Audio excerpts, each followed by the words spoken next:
Welcome to day one of the Fixed Ops Roundtable Dare to Dream event. The masquerade awaits, and we're ready to celebrate unmasking childhood cancer. Now, here's our host, the elegant Cara Delane. Good morning, and welcome one and all to the Fixed Ops Roundtable Dare to Dream event. I'm your co-host, Cara Delane from Hinson Brand Dealerships. Join us on the ballroom floor alongside the Leukemia and Lymphoma Society as we join together to unmask childhood cancer. It's time to let our hope light the night as we dare to dream of a brighter future without cancer. Now, without further ado, let the masquerade begin.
The masquerade awaits.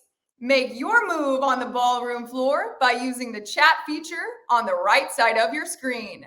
Just make sure to select everyone and not just host and panelist.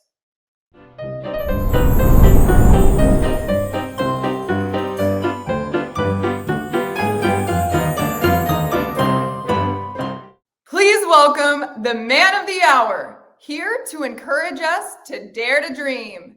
Dr. Lou, President and CEO of the Leukemia and Lymphoma Society.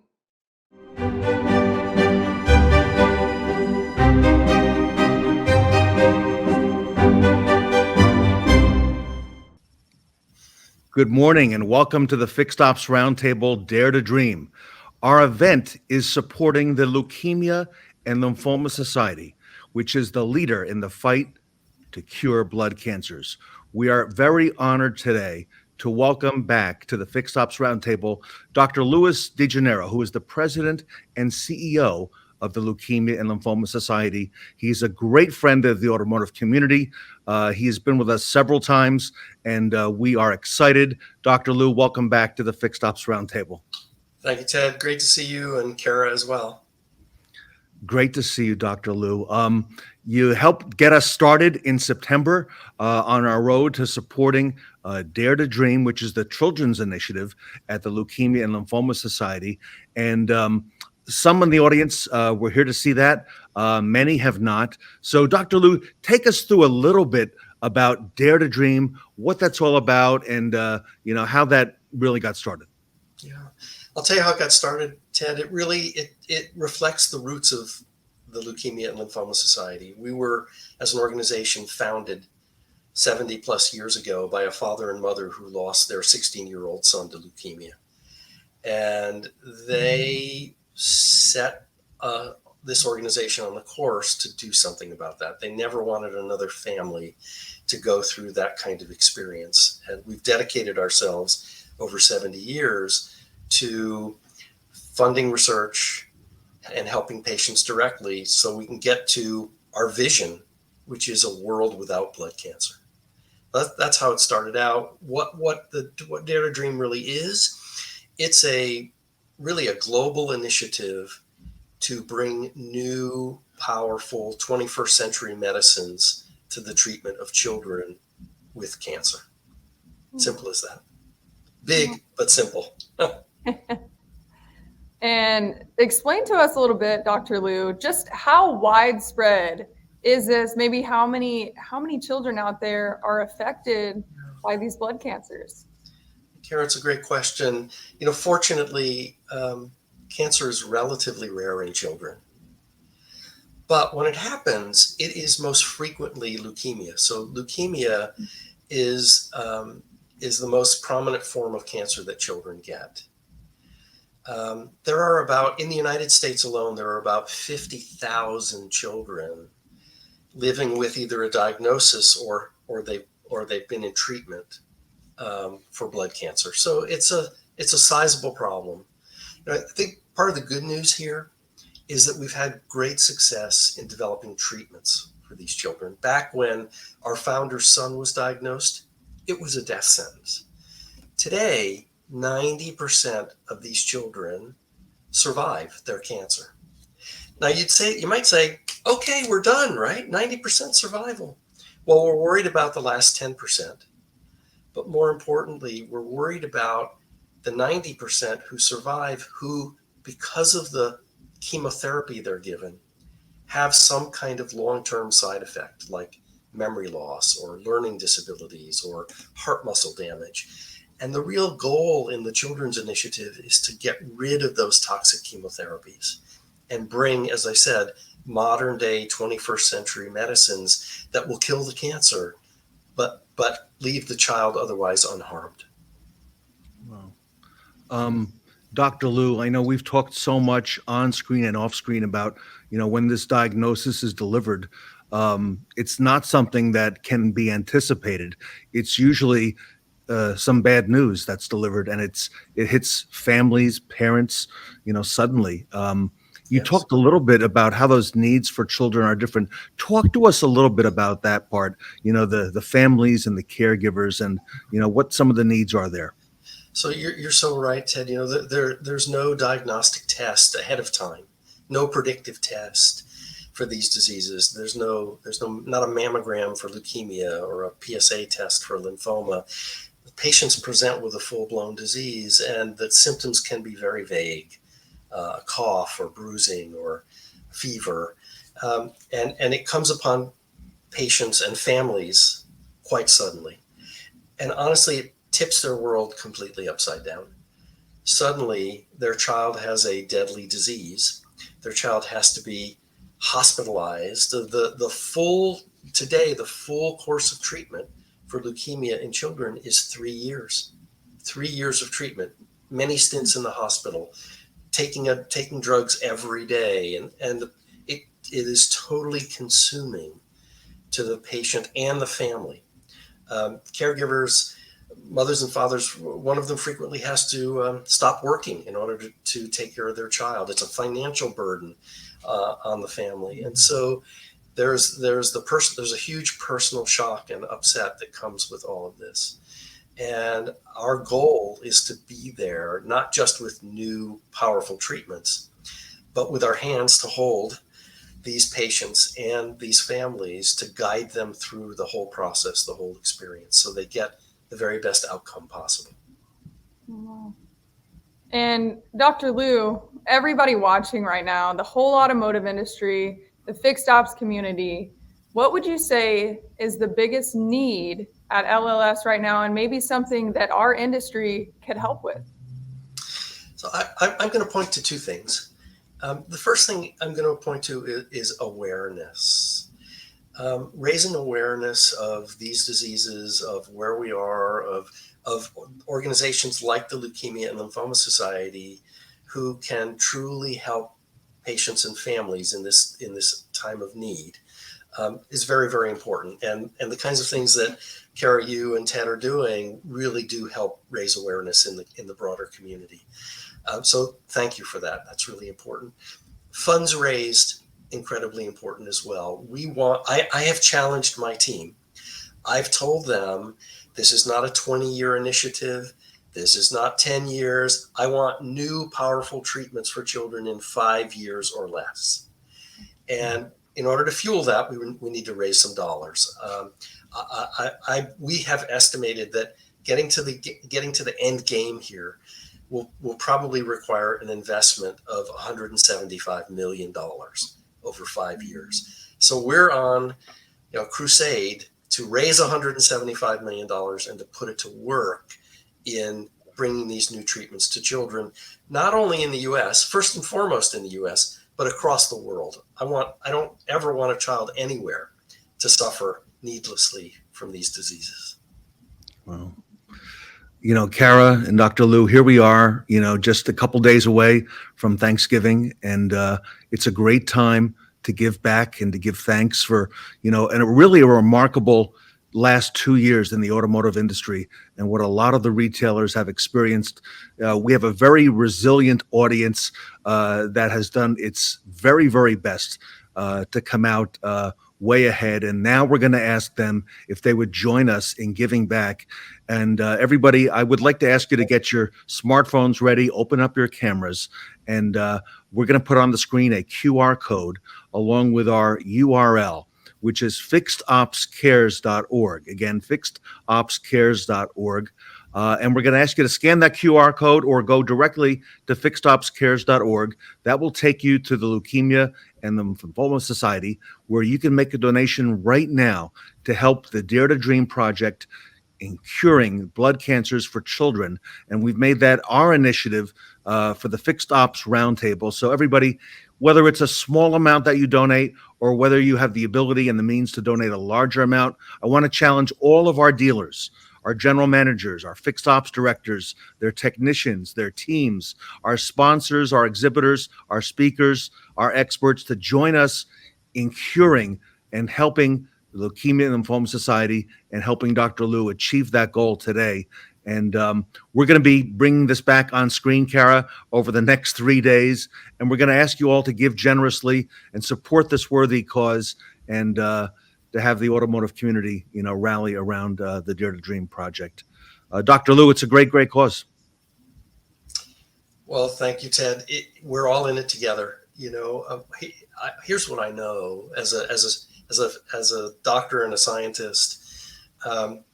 The more we learn about the blood cancers, the more we're going to be able to impact other forms of cancer as well. We had a great breakthrough in blood cancer a few years ago. It's a kind of, I call it Star Wars medicine. It's something called immunotherapy, where we reprogram the patient's own immune cells to fight the cancer. And blood cancer patients who receive this treatment are cured of their disease. It is Star Wars medicine. Well, here's what I know. It's now being tested in almost every other kind of cancer you can name. And so advances we're making in the blood cancers are going to pay benefit for other forms of cancer as well. And our goal, my ultimate goal, a world without cancer. And I think we can get there together. Everyone, your donation today pays dividends, and you just heard it. What starts off with the Leukemia and the Lymphoma Society, really is just the beginning. And please join us, everybody, and Dare to Dream. Dr. Lou, on behalf of the Fixed Ops Roundtable and the automotive community, thank you so much. Happy Thanksgiving to you and your family, and we're going to work very hard to get this done. Thank you, Ted. Thank you, Kara, and thanks to all of your viewers. This is greatly appreciated. Spreading the word about this and raising funds. And I hope you'll invite me back in the future so I can tell you about the progress that we're making. All right, we'll take you up on that. Kara and I would love to have you back. Dr. Louis DeGennaro, everybody, from the Leukemia and Lymphoma Society, Dare to Dream Project, here today at the Fixed Ops Roundtable.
Ready to make a difference this season? Make sure to scan the QR code on the screen or go to fixedopscares.org to donate to the Leukemia and Lymphoma Society.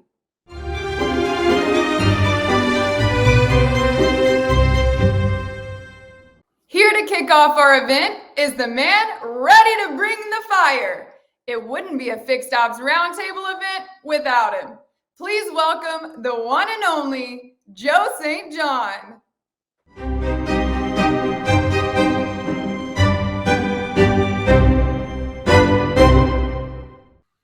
Welcome back to the Fixed Ops Roundtable. Joe St. John is the Vice President of Training at AutoFi and always brings the fire to this event. Joe, welcome back to the Fixed Ops Roundtable. Ted Ings, my dude, it is Fixed Ops Roundtable Day. It is, bro, I look forward to this. Like, the conversations and the things I learn on the Fixed Ops Roundtable are unbelievable. Like, what we get into here, like, if you're missing out on Fixed Ops Roundtable, you are missing out. This is the day, man. We are doing it. I mean, the speakers you have, the content that get dropped, it is literally straight fire. It is knowledge bombs from the beginning to the end. It is nothing but the best. And I am so stoked to be here, Ted. Joe, I am thinking back to the day that you were on stage in Las Vegas. It was early in 2020, probably the last physical conference anybody did for quite some time, and how you were talking about the transformation of what was happening in the way that we acquire things, the speed at which we do it, the expectation of the consumer. So I want to kind of bring us fast forward up to speed. Here we are the week before Thanksgiving, coming into the holidays, end of 2022, New Year just around the corner. What are some of the things, Joe, that you are seeing and happening and we should be aware of? Well, I think there's so much going on in our industry right now, Ted, right? Like, in 2020, we were talking about the speed of action and the transparency that a customer expects in every purchase today, right? If you access a pizza, you can literally see who's making that pizza, right? The status of that pizza being made, when that pizza is being delivered to you, who's delivering that pizza, what time you should expect it. And you've got like military grade satellite tracking on that pizza coming to your doorstep. And that's the expectations of consumers today, whether they're buying a car, getting a car serviced, getting a major repair on a car. What customers look for in every transaction today is what's happening. How can I stay informed? What are my expectations? How can I follow along? How do I know what's happening? And how does it happen in a time frame that meets what a realistic expectation should be that was set early with me in the process? That has not changed. That is literally getting more and more and more intense by the day as we access more and more and more things that way. And what you're seeing is that consumers are moving that direction. And so what we're really starting to see is dealers moving that direction. Right? We're seeing dealers that are recognizing, not for some like frou-frou reason of, oh, it's customer experience.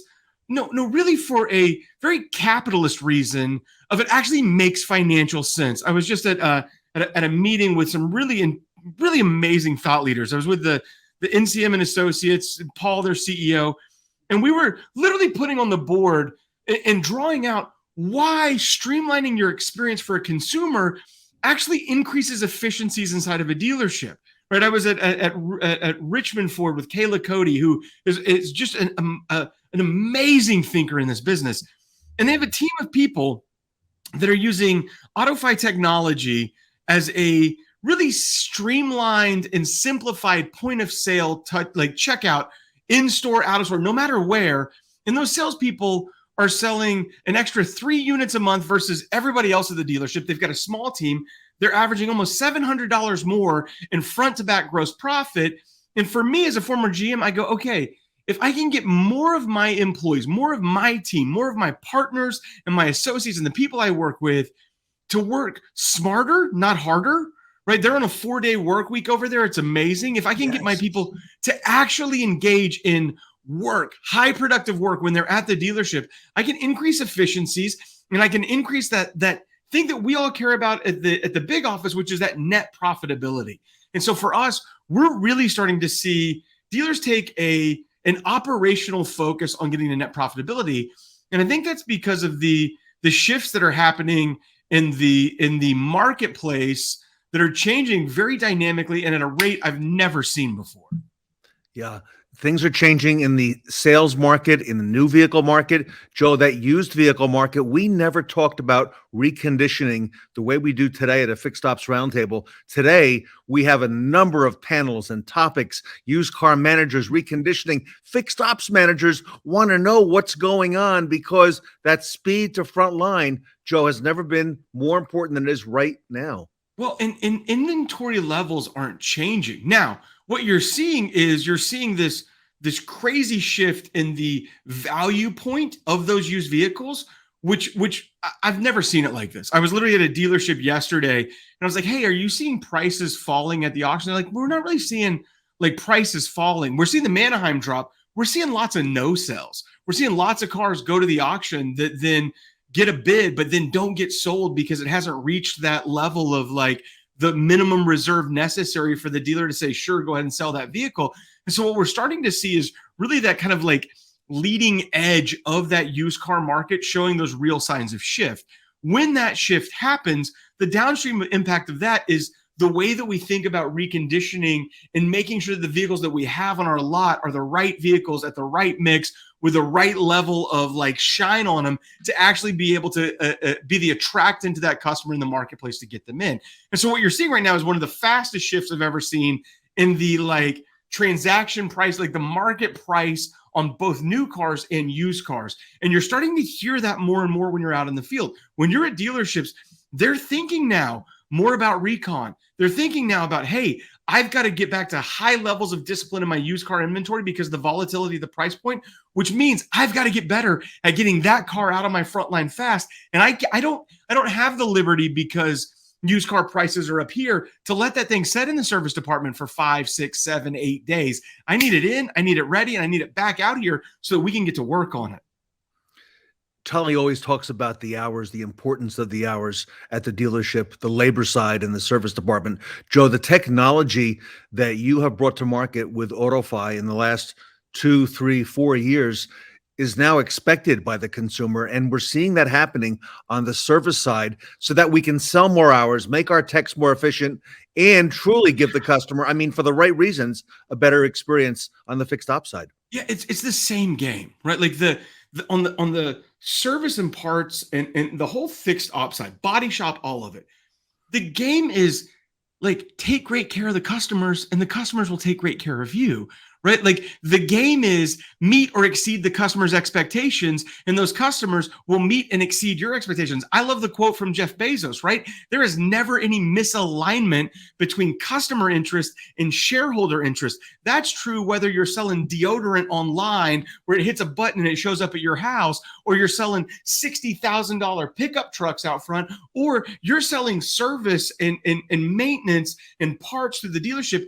The game is the exact same. It's how do we make sure that the customer gets an experience that it exceeds their expectations and delivers for them something of real meaningful value? What do customers want when they get a service? Like when they're getting a vehicle service, what do they want? They want to know what's going on. They want real, like they want to like have expectations. They want to know, they want information. They want that consultative, like doctor-like experience of like, okay, we figured out what happened. It looks like a squirrel chewed through this. Like they want to know what's going on and they want to know real expectations and they want guidance through that process in a way that's transparent and doesn't feel like what it can feel like when you show up, your car goes in the back and then it disappears and you hear nothing for a couple of hours. And so what you're seeing is that technology is evolving to help dealers deliver that experience in a way that I see it on the sales side, right? I spent 3 days selling cars in Valencia, California, using a digital checkout process instead of a traditional pencil. And what I saw was the customers trust the technology. I would literally turn and go, all right, this is the car we just drove. Let's double check the stock numbers. Yeah, that's right. Is this the vehicle you'd like to own? And they would go, yep, that's the vehicle. And I go, great. Then let's build your deal together. And we would build the deal. And I go, okay, we had $5,000 down at 2.9 for 60 months or at a 685 payment. Is that about what you were thinking? And people are like, yeah, go to 72. Let's look at 650. And you have this kind of collaborative, consultative approach to it where because it's not me versus them, it's us working together with this technology. There's so much more engaged in the process. And you're starting to see, unbelievable advisors have done that forever, right? When I think about the RIM process and the approaches that we have and being able to review that multi-point inspection together.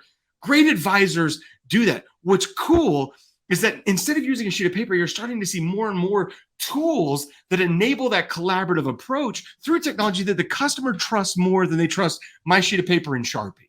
Joe, the technician is now looking at the car and sending you, the customer, a video, a text video to your home saying, hey, I'm Ted. I'm the tech. I just looked at your car and let's go through it together. And doing a video MPI inspection, telling you about the tread on your tires, telling you about your brakes, going through everything that we discussed and sending you that video.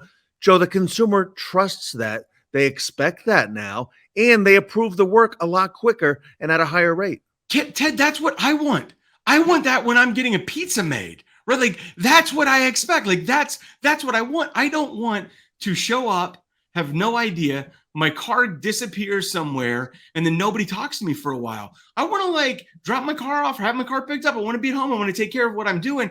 And I want that text message that hits my phone and I go, oh, okay, well, and now I'm watching and engaged, and they're underneath there and they're pointing at what's going on and they're explaining it. To me, that makes not only me feel confident in the decision I'm making, but it helps me to understand how that decision impacts all the other decisions. Because what you see in those videos, Ted, and I've seen it firsthand, is the technician going, okay, now if you can probably still drive with this, but no, if this doesn't get taken care of, then you see this that's linked and this that's linked and all these other pieces, there's a whole lot more that can go wrong. So let's go ahead and take this. Like it feels like my knee surgeon talking about my meniscus and why if I can get my meniscus fixed before it actually like blows out, it can save me a whole lot in the future, and it can get me back on the mats faster, and it can like actually make my life better. And that sort of kind of consultative approach, I think that there's this huge fear, right? Like let's call it what it is, right?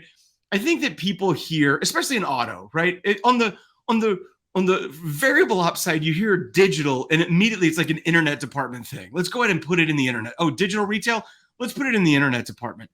I think when we hear digital, we have kind of this like visceral response of like, oh no, the robots are coming, right? Oh, they're like, and what you actually see, I've seen it firsthand on the variable ops side, right? Like what you actually see is people that are sales managers that go, no, I'm a sales manager now because that technology unlocked my capacity to sell my way. I was about to quit selling cars. And then I realized I wasn't bad at selling cars. I was bad at selling cars this way. And when I had this technology that allowed me to go my way, I went from 12 units a month to 19 units a month. And then I got to 24 units a month. And because of that, I charted a path down a career ways. Technology should be empowering people to be really great at what they do. And what they do is actually deliver value to the customer. I stay at hotels all the time. I typically check in through my phone, but when I get there, they greet me and they take care of me and they hand me a bottle of water. And I go, oh man, I love this hotel. I'm going to stay here next time I'm in this town. And I think that's what great people can do. They can look at, as an advisor, this technology isn't replacing me. It's empowering me to become like my favorite superhero from the Marvel universe, Iron Man. Why? Because he's just a dude. Like he's really rich, really smart, but he's a normal human being. He doesn't have like, space infused superpowers.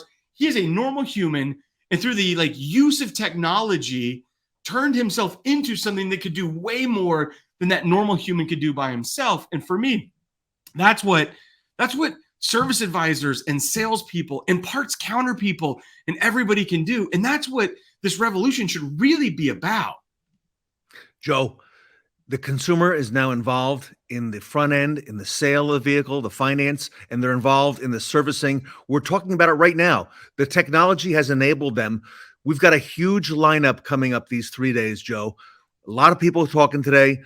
In the time we've got left, we've got next week is Thanksgiving, Joe, and then we got about 6 weeks left in the year. What do we need to be focused on for the remainder of this year and going into next year in automotive retail? Training, and training.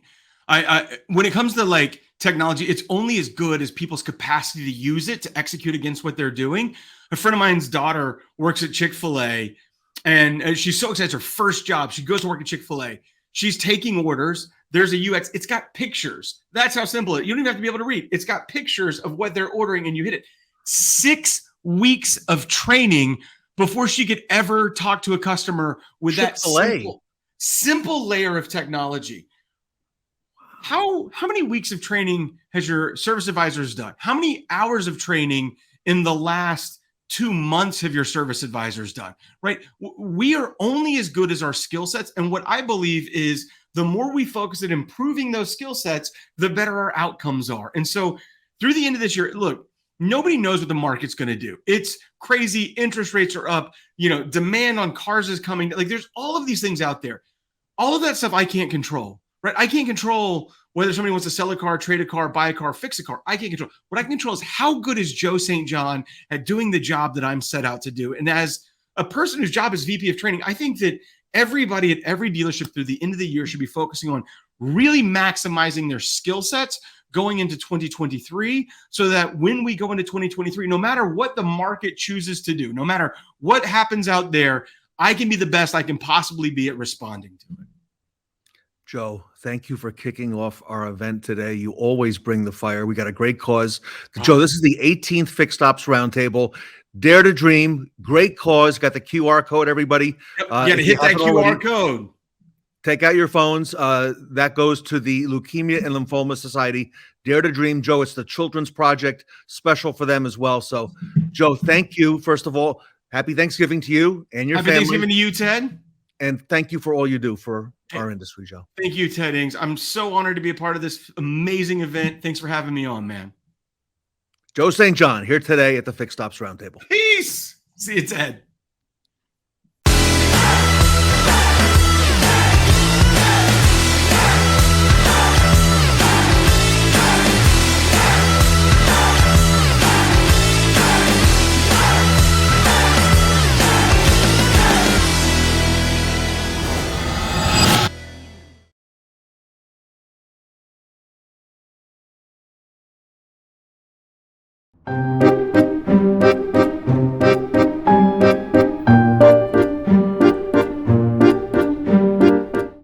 We encourage you to dare to dream by scanning the QR code on the screen or going to fixedopscares.org and making a donation to the Leukemia and Lymphoma Society now.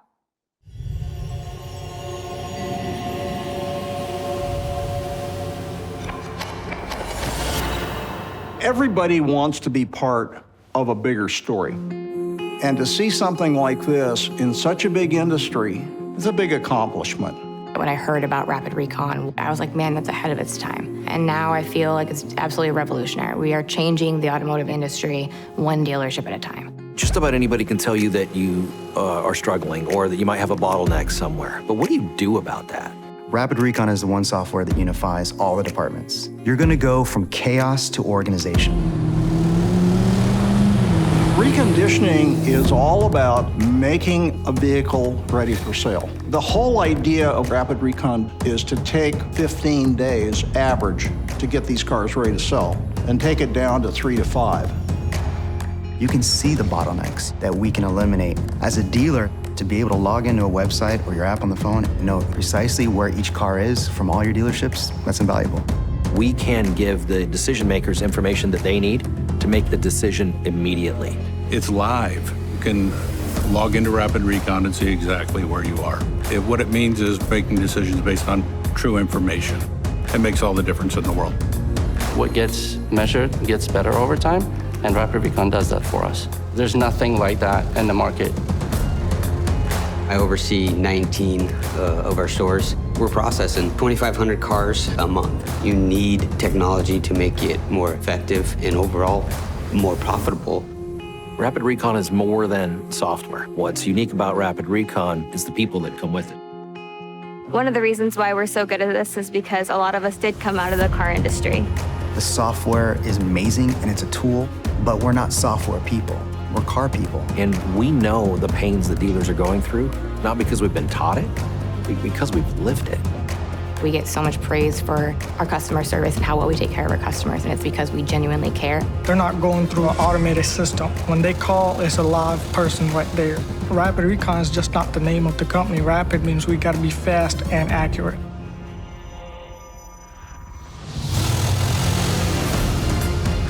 If you want to be as efficient as you possibly can, if you want to be as profitable as you can, you absolutely should have Rapid Recon as your system. We're a small company, but we're going to change the whole industry. I'm really excited about how the company's growing. I see us in more dealerships worldwide. In 5 years, you're going to see that Rapid Recon is a must for every dealership. We're making a big difference. We're changing this industry in a way that it's needed to change for a long time.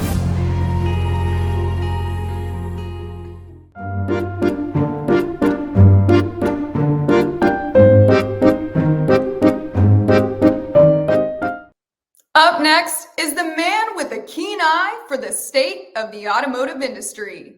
Please welcome Leonard Bellavia from DealerLaw.com.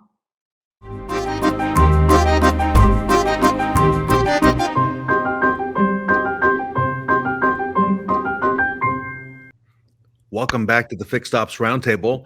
Leonard Bellavia is the founding partner at Bellavia Blatt, PC, DealerLaw.com, a great friend of the dealer, great friend of the Fixed Ops community. Len, welcome back to the Fixed Ops Roundtable. Ted, it's always great to be with you. Thanks for inviting me back. Len, we got a lot happening. Here we are, mid-November, coming into the holidays. There's been a lot of things in the news this year. I want to pick your brain on a couple things. First, on the manufacturer side, just a little while back, we got the news in terms of what Ford is going to require dealers to do on the EV side. And I know I've seen different things where you have weighed in on that. What are some of your thoughts? Well, it was interesting to see how that whole saga unfolded, because before Ford had all its dealers out in Vegas, all the headlines were about direct sales and minimal involvement of dealers and fixed pricing and a whole host of things that got dealers very concerned. And then, people like you and I and other attorneys that specialize in this area weighed in, and then dealer associations weighed in. So it probably is not a coincidence that Ford backed off of that. And although they created a whole other problem, which is the dollar investment that they're asking dealers for, they seem to have abandoned the notion of selling direct to consumers. So my hats are off to the ATAEs and Dealer Council and your show for enlightening dealers on what they should be thinking and how they should approach this. But the franchise laws in all 50 states essentially prohibited Ford and others that were thinking along those same lines from selling direct to consumers. So I think in part Ford was testing the resolve of dealers, and they saw the pushback was overwhelming from dealer associations who effectively said, look, if this is what you're intending to roll out, expect major pushback.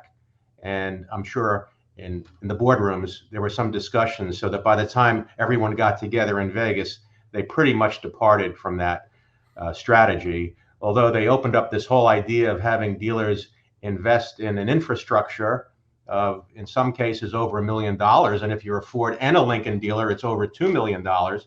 So it's caused dealers to sit back and say, well, let's see, there's a 5% market share for EVs right now. That includes Tesla. So if you take Tesla off of that, it's probably 3%.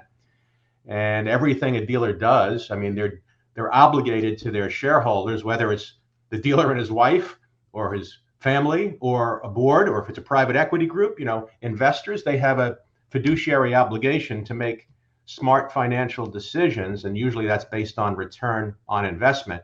So how do you justify a $2 million investment if you're a Ford Lincoln dealer for an electric vehicle that may not really see the light of day in true, market share parlance, if you will, for 10 years or more? And I've listened to people on your show, Ted, that have, prognosticated about when EVs will really have a meaningful share in the marketplace. Some people will tell you 5 to 7 years, other 10 to 15 years. Some, have a more cynical view. So you put all that together and you ask a Lincoln and Ford dealer to write a check for $2 million. I don't know. And I've spoken to plenty of, my clients, and none of them are raising their hand to do that. I mean, publicly, they may talk the talk so that they sound like they're cooperating. But when the day comes, which has been pushed off, interestingly, by Ford into another month or so, I'm sure to measure the response. And I know Ford is out there in droves meeting with their dealers. And the intel that I'm getting is that there has not been an overwhelming positive response by dealers.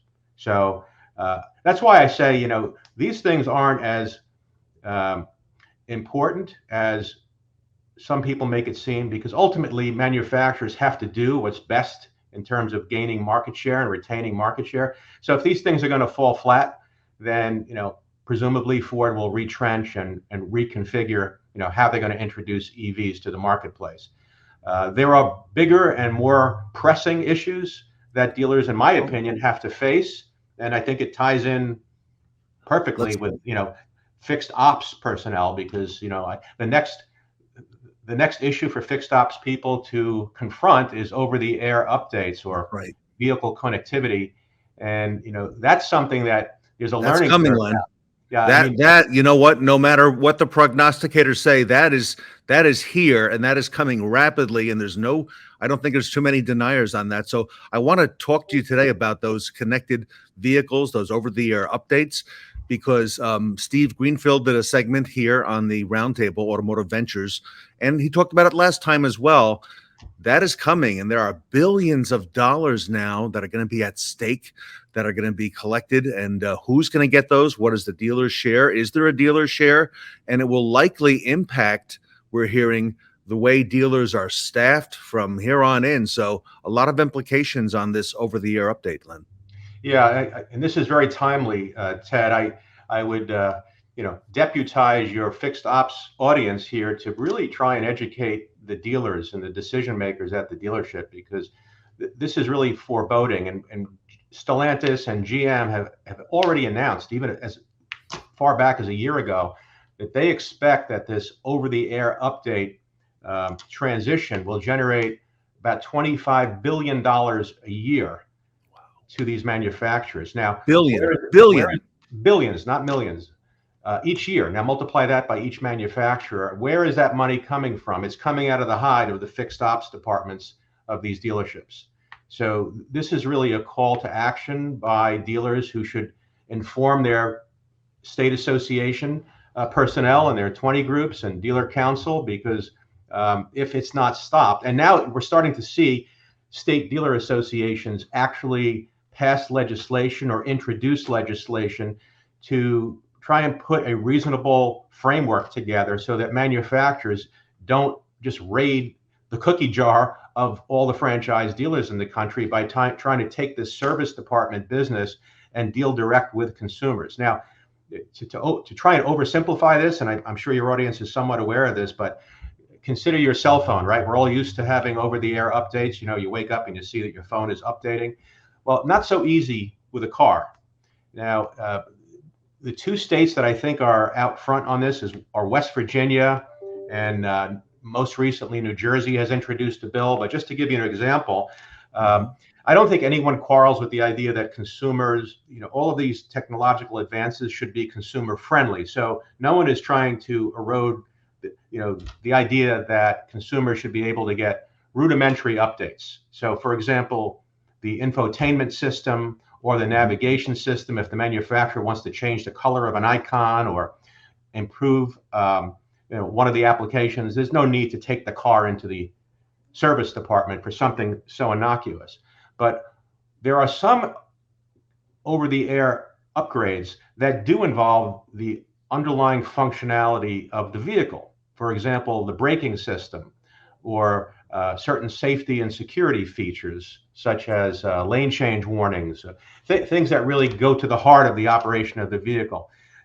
Tesla has tried to do that over the air, and they've been given somewhat of a free pass. And I think that's more political in nature and not regulatory. But you know, if a manufacturer wants to put a car out there, they have to go through regulatory hurdles to make sure every component of the car is working in accordance with manufacturer specifications. So who is a manufacturer to say, all right, we passed that, now a month later we're going to change the braking system?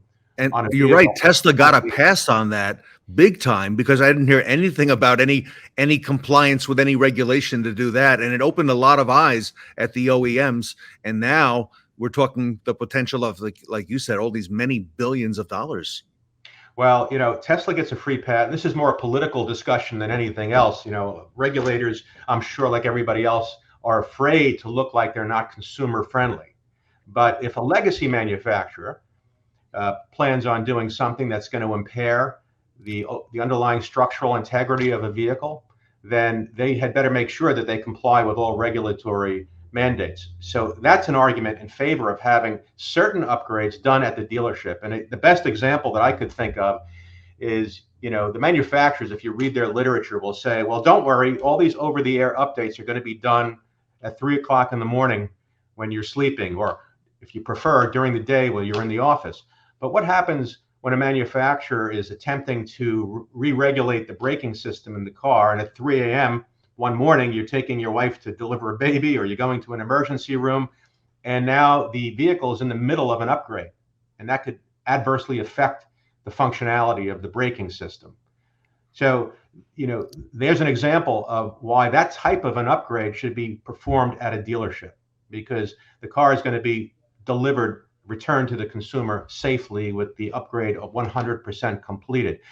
So trade associations have to be willing to advocate for those type of repairs to be done at the dealership, and make the point that this is not to be anti-consumer or pro-dealer in terms of revenue raising. It's just in the best interest of the consumers that some of the more serious upgrades be done under the guidance of a technician who's trained, and not over the air where there can be some problems.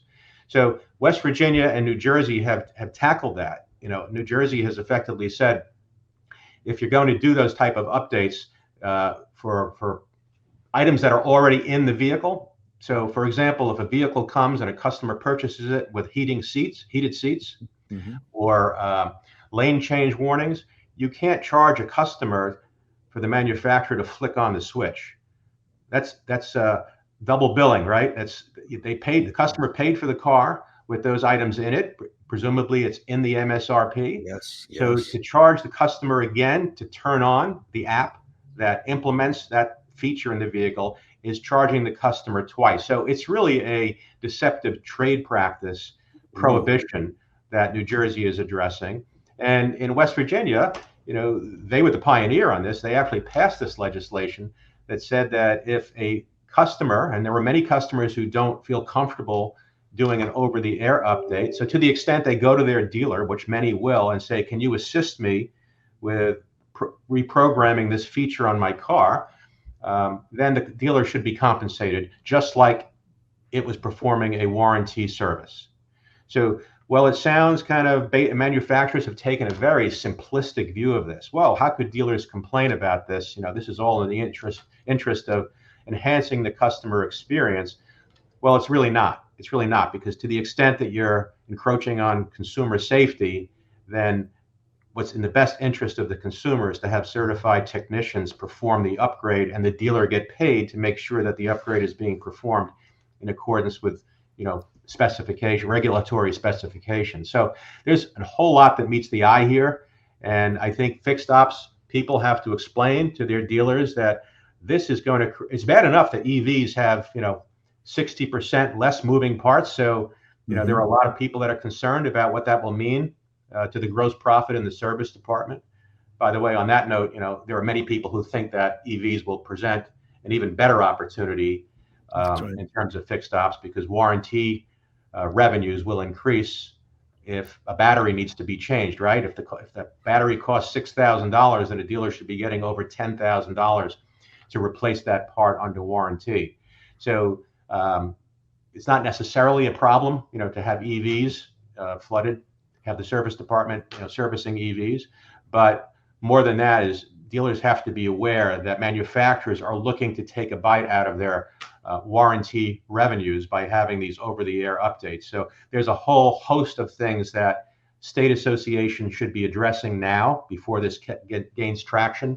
And New Jersey and West Virginia are leaders in that regard. And I would suspect that state associations are going to be calling their legal advisors to figure out, what should be put in place before consumers are negatively impacted. Len, you always give us great reminders as to the basics and fundamentals in our industry. Everybody, Len Bellavia is the dealer's attorney. All right. And, what you were mentioning earlier, I cannot imagine those OEMs earlier in that conversation would have wanted to walk into a courtroom and see Len Bellavia on the other side. You do a magnificent job. I know you work with a lot of dealers that attend and are involved with the conference. And Len Bellavia, everybody, this is what he does. His family has been in the automotive business. And Len, it's very refreshing to get your commentary on what's current. And on behalf of the Fixed Ops community, I appreciate that very much. Well, never a dull moment, Ted. There's always something to talk about, as you know. And as long as there are manufacturers and dealers, I don't think we'll be at a loss to figure out what to discuss.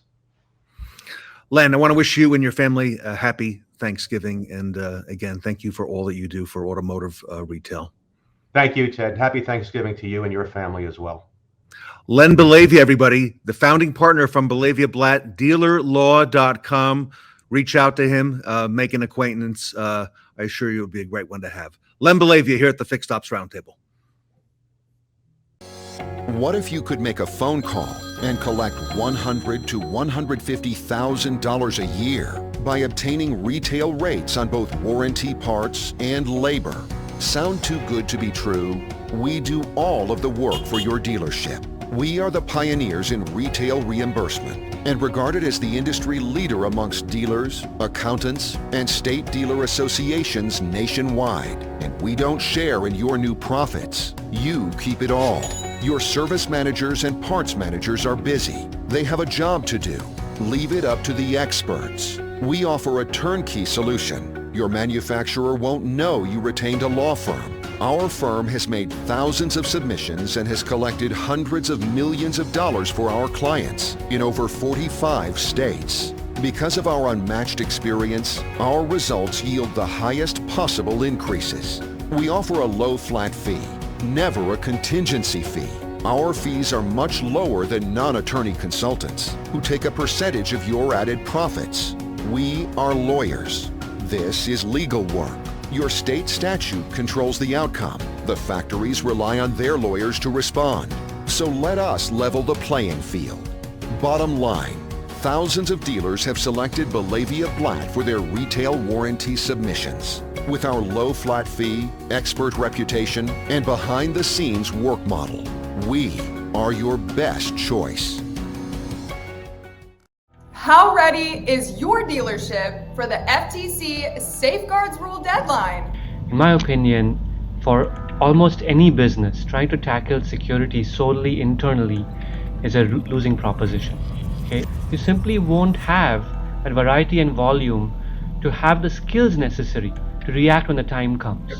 Learn how you can be ready on the Safeguards and You panel coming up at 12:45 p.m. Eastern today.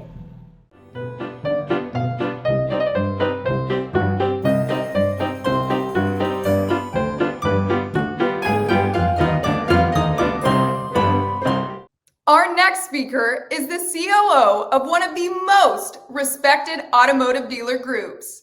Please welcome John Malishenko of the Germain Motor Company.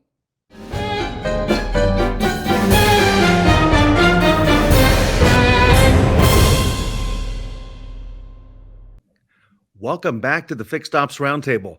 The Germain Motor Company has been in business for more than 75 years, representing 20 iconic manufacturers and operating 19 dealerships throughout Ohio, Florida, Michigan, and Arizona. John Malishenko is the Chief Operating Officer and has spent his entire career in automotive. Germain's mission is to attract, develop, and retain exceptional people to deliver an outstanding experience that creates loyalty beyond reason, one customer, one guest at a time, starting with their core values of gratitude, enthusiasm, respect, mastery, accountability, integrity, and now. John is also a great friend of the Fixed Ops Roundtable. John Malishenko, welcome back to the event. Great to be back. Always good to see you, Ted. John, I was looking back. I think next year it's going to be 30 years ago that I met you in Cincinnati with Toyota. It's crazy. It's been a long time. Yeah, I mean, it's been at least that long. It might be 35 years, mid-90s, and Half Car and Jerry Plummer. That's right. And congratulations to you and the Germain organization, John, and all the success that you are having. Thank you. No, it's been, it's a journey, but every year we, reflect on where we've come from and where we're at, sort of as a reference point for what's next. I think it's important, I'm pretty future focused. I don't, spend a lot of time dwelling on the past, but it's important. We spent some time at the end of last year going back to 2011 and really looking at what we'd accomplished and how we got there, and sort of reminding ourselves of what's important and who's important. And it was a good exercise. So yeah, no, it's, it is a journey and it continues. And the longer we stay together, the easier it is, to do business. I've been fortunate. I've had, no GM turnover. I've had no GM leave me since 2011. The relationships and the trust and the sort of the ability to be candid with one another, right, without people getting their feelings hurt, is such a powerful, tool. And it seems like each year, the business gets easier because we know each other, right? We know how each other operates, what we need from one another. And so, it's easier to adapt to the changing landscape because of that. Well, I actually want to ask you about that today, if I can. Your team, and starting with the culture that you've helped build there at Germain. There was an article written a few years ago about top signs your automotive dealership has exceptional culture. And there were 5 points in it. They were that people stay, people support each other's successes, winners want to come aboard, people smile, and sales are up. So I want to kind of just go through those with you if I can. Talk to me about what you just mentioned, people stay. Is there any magic about that, or does that come back to some certain core values that, that you exemplify? Well, I mean, to start with, culture is an, often used term. In our mission statement, the end game is loyalty. We call it loyalty beyond reason, right? And there's a saying that, customer satisfaction is worthless, but customer loyalty is priceless. So, we're looking for something deeper, right? We're looking for loyalty, but a customer's not going to love a company until the employees love it first. And that loyalty is driven by culture, in my opinion. I think it's the most, it's a long-term play, but ultimately it's the most profitable, and it's the right thing to do. So it's easy to get behind, but to answer your question, you have to be intentional about it. We do track, we track by department every month, right? Turnover, and we have very specific average tenure goals, right, that we're trying to achieve. I think we're at 5.5 years. The industry average is somewhere below 3. So, we're moving in a direction, but, we study where the turnover takes place, and why it takes place. Oftentimes it's in the first year. If people stay 2 years, they typically stay. So, there are critical periods. Onboarding becomes critical, right? Career path becomes critical. And I think you have to really know what you want, right? The better you understand your culture. I mean, we're not for everybody, right? What we want and what we expect and how we approach the business is sort of unique to us. And so we talk a lot about, do you know what you want? And, do you know how to get it? And once you get it, do you know, and again, within our mission, it's to attract, develop, and retain. It's one thing to attract it and bring good people into the organization, but, retaining them is, in my mind, is all about continuous development, training, support, and again, being intentional about, their career development is all part of, driving culture. John, I got to ask you, how many employees overall approximately does Germain have? 1,100. Wow. And, one of the points I mentioned is that, and I hear this all the time, winners want to come aboard. People want to come aboard and be a part of what you're doing there at Germain. Tell us a little bit about that and how you're able to, make that happen. Well, nobody's invisible anymore, in the world of social media and technology, right? A good experience or a bad experience is, more significant, right? Because everybody's going to know. And I don't think you can, and you can't fake it, right? So the good news is if you have a good culture, right? If you are a good place to work, people will know. There are lots of different ways to investigate, and quite honestly, the people that are looking have an advantage, right? They're able to study the companies and do deep research through a variety of different sources, right? So being intentional about being a place that people want to work, right? Being sensitive. And again, there's generational shifts taking place, right? When you look at the new NADA survey that just came out, looks at the different age groups and where the populations are and the turnover levels in millennials, right? In Gen Z and Gen Y and even the boomers that remain, right? So you have to be intentional about it. You have to study it. You have to ask questions, right? And you have to do it at every store and in every department, right? So we have a leadership training curriculum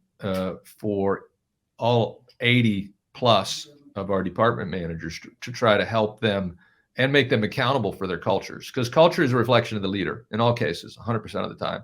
The leader gets to control who stays and goes. You get to control who comes into the organization. You get to control how they get paid. You get to control what their job is and how they spend their time, right? So, those are all the factors that drive culture, the most important being who you bring into it. And every hire either strengthens or weakens a culture. I don't think there's any neutral impact, right? We talk about that. Every hire. Is it strengthening your culture, weakening your culture, right? The goal is that everybody, it's not just about the work. It's about how you do the work. If I think back like 15, maybe 20 years ago, John, I don't remember these conversations, or at least not many of them, about culture, right? Yeah. In a dealership. What do you think, triggered this? What made that happen? And, you of course have been on the forefront of this at Germain. I'm nothing if not curious. I mean, I question everything around me. Always have. Wasn't always real popular at corporate at Toyota. They sent me to the field because, I asked too many questions.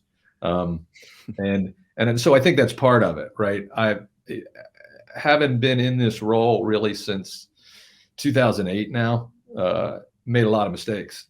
I want to know why things work and why they don't, so really the issue of culture evolved out of, over the years. I mean, we were just like anybody else, sell a car today, right? That was the focus, right? Moving units, volume, gross, right? But I did research, I talked to other people, right? And ultimately we started to shift our focus to there's a book, it's called 4DX that the Covey Group put out years ago. It's a great book. Sort of changed the way we approach the business. And they have 4 tenets. One of them is to focus on the tasks and activities that drive performance, not on the outcomes. Forget about the scoreboard. Forget how many cars you get out, right? Become fanatical about the things that drive performance, right? As opposed to the outcomes themselves. So that's what we did. We started to ask harder questions about what really matters, what really drives performance, right? And as you do that, you start to realize most of our performance problems led back to people in many cases, right? To cultural issues. Maybe it was the wrong person. Maybe they weren't getting the coaching and the support they needed, right? As we asked questions about why we had turnover and why people left the organization, we just weren't intentional enough about culture. But if you study it, right? Culture, nobody's going to argue that culture drives loyalty, right? You can't have a high degree of customer loyalty. And everybody talks about wanting customer loyalty, but that's a long-term play. I've been blessed to be here a long time, and we've had time and I've never really wanted to be anywhere else.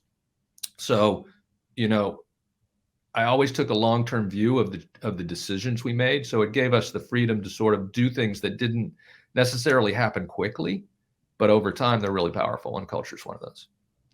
We've had a number of panels on the Fixed Ops Roundtable, John, with just technicians, talking to technicians about what they want, what drives them, what makes them want to work for a certain employer.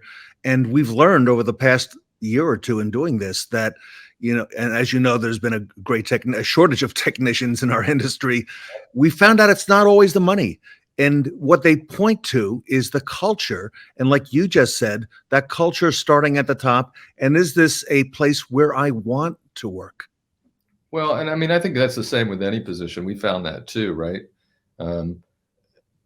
Everybody that works for us could go somewhere and make more money. There's always, but if that's all you're working for, you're probably not the right person for us. And there are folks that, right, they're just there to get paid. They want to come in, they want to do their work, collect a check. We're looking for something more than that. And most people do want to be a part of something.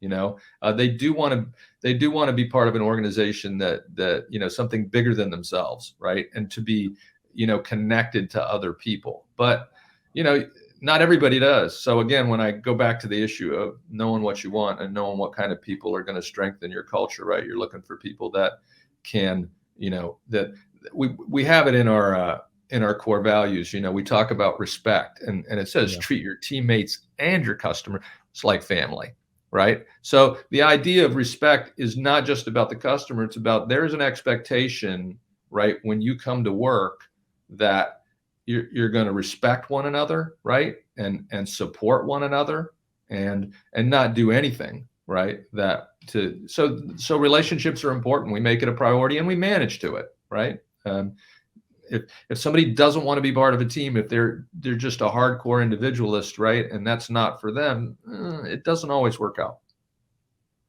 You mentioned a little earlier about Germain's commitment to learning, and it's continuous learning. And you provide a place where you mentioned 1,100 or so associates can grow professionally as well as support their families. Greg Penske was on the show earlier this year. He talked about the human capital as being the most important capital at their organization. John, why is continuous learning and training so important today? Well, I mean, when you think about it, the education, right? When we stop learning, we stop growing.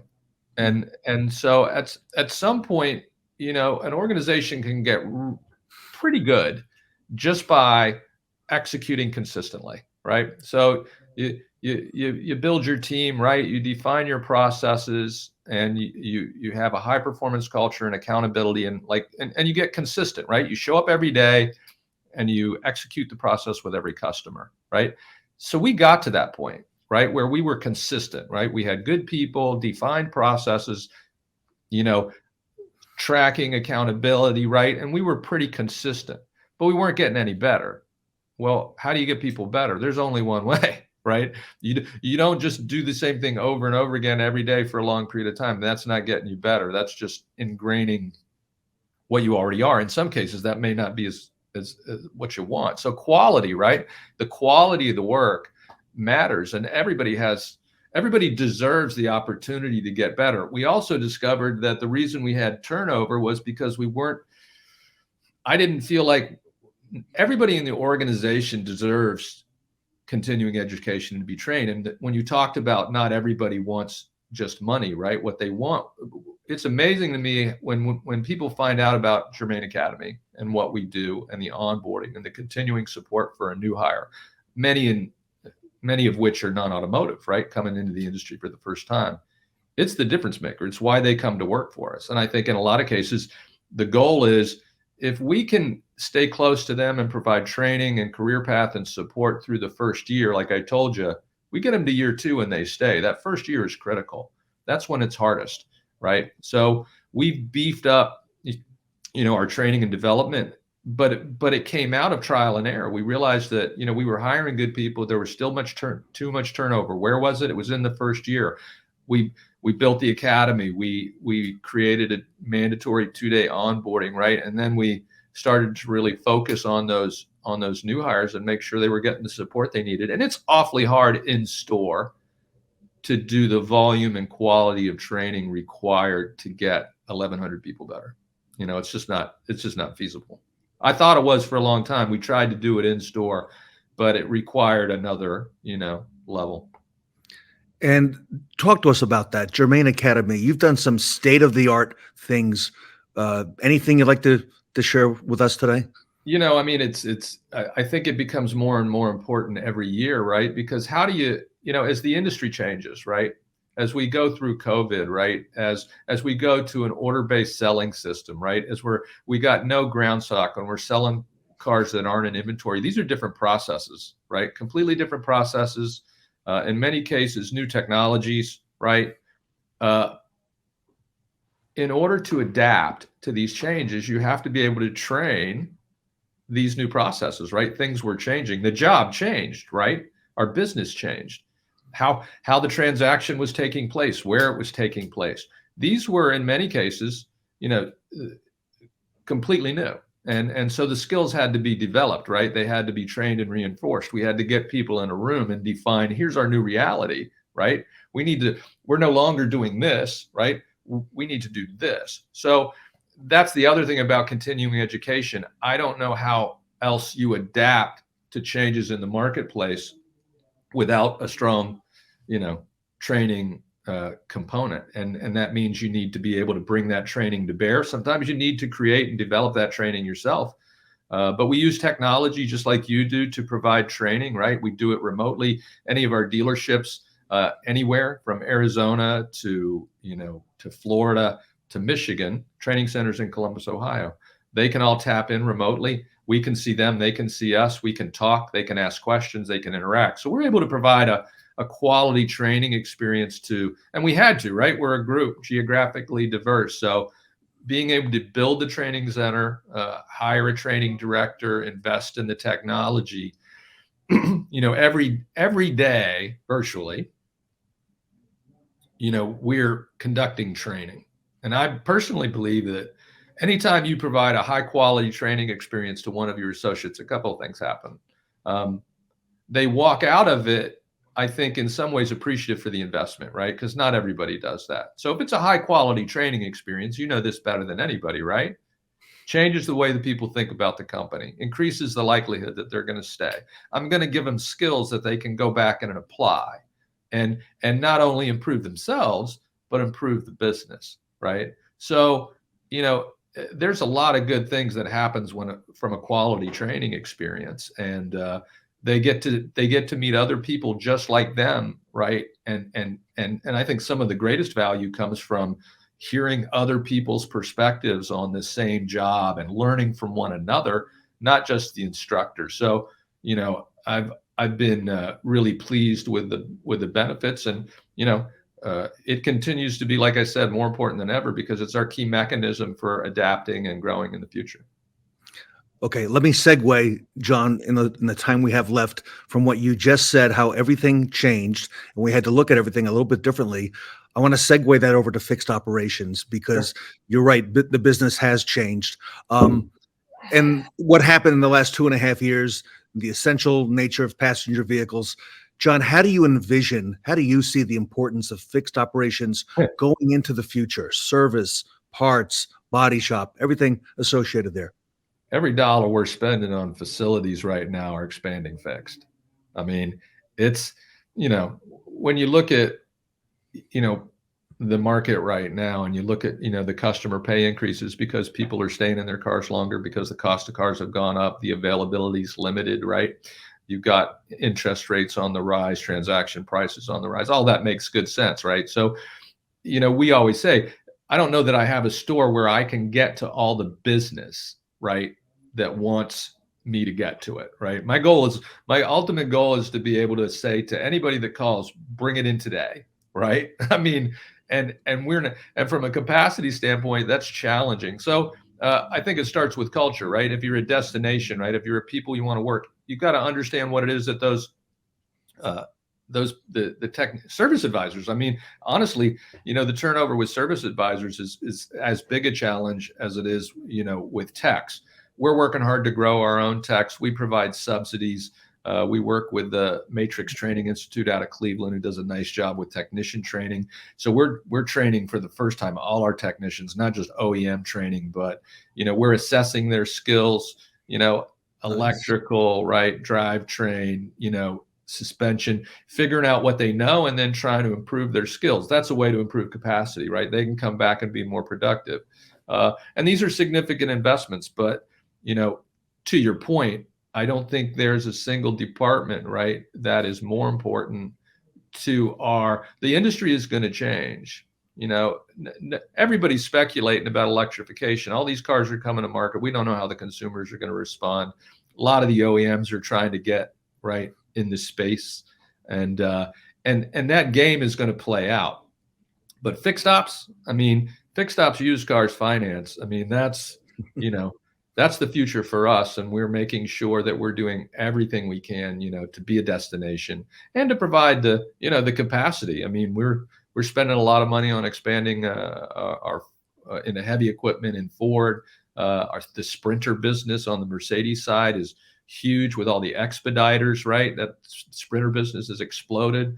We're expanding that capacity, right? So you move to where the business is, but I've never been more committed to those teams in that department than I am now. So it's a big deal. Last question, John. Here we are in mid-November. Thanksgiving is next week. You mentioned a lot of the changes, a lot of things that are happening right now, shortage of inventories, interest rates on the rise. We've got a lot of folks watching today, not just managers, but we've got dealers, general managers, a lot of people where Germain has come up in the recent past and in the past. And you're a thought leader in the industry. What advice, John, would you have for our audience looking into 2023 and beyond? What would you say? I was asked that question at NADA on a panel, right, about the future. And I said, I don't know what's going to happen, and nor does anybody else. There's a lot of people, speculating. Usually they're selling something and telling you they have the solution. But strategy is situational. I'm in, selling cars in Dayton, Ohio. Selling Fords in Dayton, Ohio is not like selling BMWs in Naples, Florida. Those markets and those demographics are going to need different things from me over time. So, but I don't feel like I need to know what to do. I don't think I need to guess right. I just need to be able to move in the direction that the market decides it wants to go when it decides. So, the market's going to tell me when it's ready for electric, for digital retailing, right? And it's not going to be the same thing in Dayton, Ohio, selling Fords than it is. So I have a very open, we look at situations, right? And we make decisions and develop strategies for that. So, the one advice is, I think adaptability, right? The ability, is your culture adaptable? Are your leaders and your people open and willing to embrace change? Do they know how to move in directions? If you're too entrenched in the way you've been doing things for a long time, that's problematic. I said to my GMs the other day, I said, if you got a pay plan or a process that's 2 years old, it's not in alignment with this market.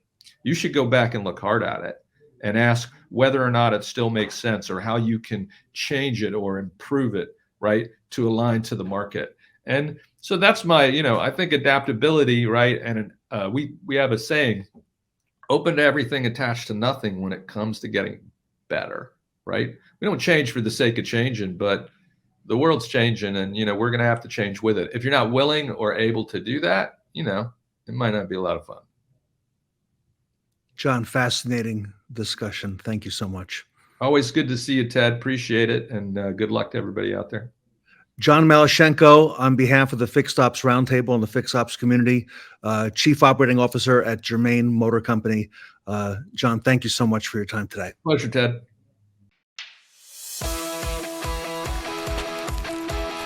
In the early days when we formed Dealer Build, there was a need for an alternative solution, one that combined both a comprehensive enterprise solution with just basic common sense. Open integrations, no fees, dealer first. And you know why? Because they were built out of a dealership. We are more tailored towards the dealers in that we don't require you to adapt to our way of doing business. We adapt more to your way of doing business. The most recent acquisition of VistaDash was with a strong partnership. What it allows us to do is start working down the path of first-party data even more with tapping into DMS data. We provide that dialing in of providing outcomes and true conversions and seeing what actually is working. We acquired VistaDash for several reasons. One was the people. That team and what they built over the last few years has just been amazing. We have a lot of high-level experienced people that understand what it's like to work inside a dealership. I think that's a huge difference between us and any of the other platforms or the other competitors on the market. Part that I find the most fun is being able to truly put the dealers first. We just want to make sure that our dealer partners are successful, and that's what VistaDash and Dealer Built are all about. We spend and invest millions to put our product at the forefront of not driving your processes, but allowing you to drive how the DMS is going to work for you and your company. We are defining a new blueprint where the DMS is not just a system of record. It needs to extend to where your customers are transacting business. At the end of the day, that's what separates us. Dealer choice, dealer built. That's what we think about. Period, end of story, and we don't deviate from that.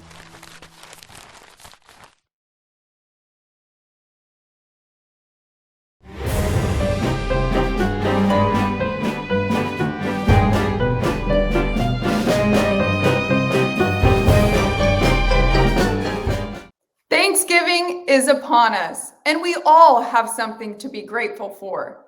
Visit fixedopscares.org or scan the QR code on the screen and make a donation now to the Leukemia and Lymphoma Society. Let's light the way to a brighter future together. Welcome back to the Fixed Ops Roundtable Dare to Dream event.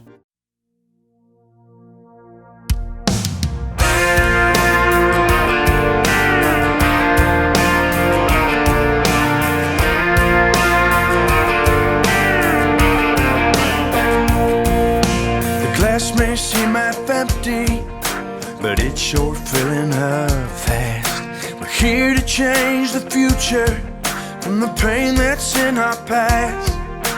Just because it's always been doesn't mean it has to be. We can make a difference. Take this walk of faith with me. Let's light up that pretty night sky together. Gonna overcome the darkness with the love that shines forever. Our land's glow reflects our hope in a future oh so bright. We're hand in hand across this land. You know we're gonna light the night. Oh, when our lights all shine together, it sure is a beautiful sight. Go to honor loved ones gone, our miracles in white. Red for those who lend a hand because they see the need. United in one spirit and the same blood we all bleed. Let's light up that pretty night sky together.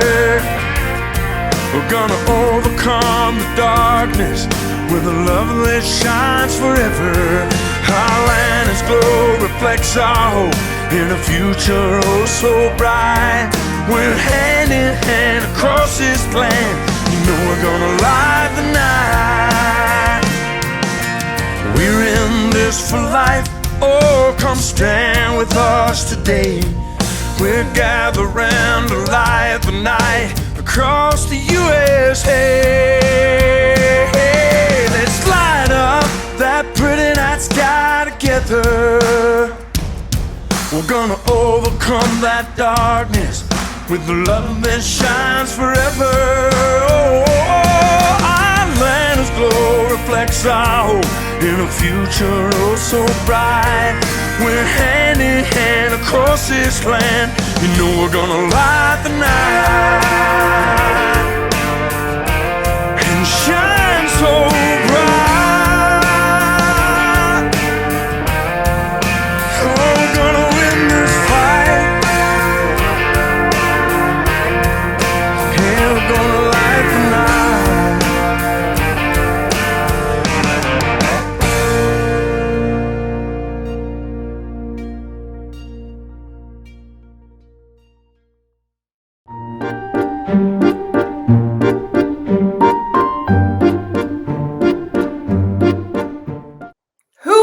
To help us get ready for 2023 than the go-to parts girl. Up next is Kaylee Felio and the PartsEdge panel.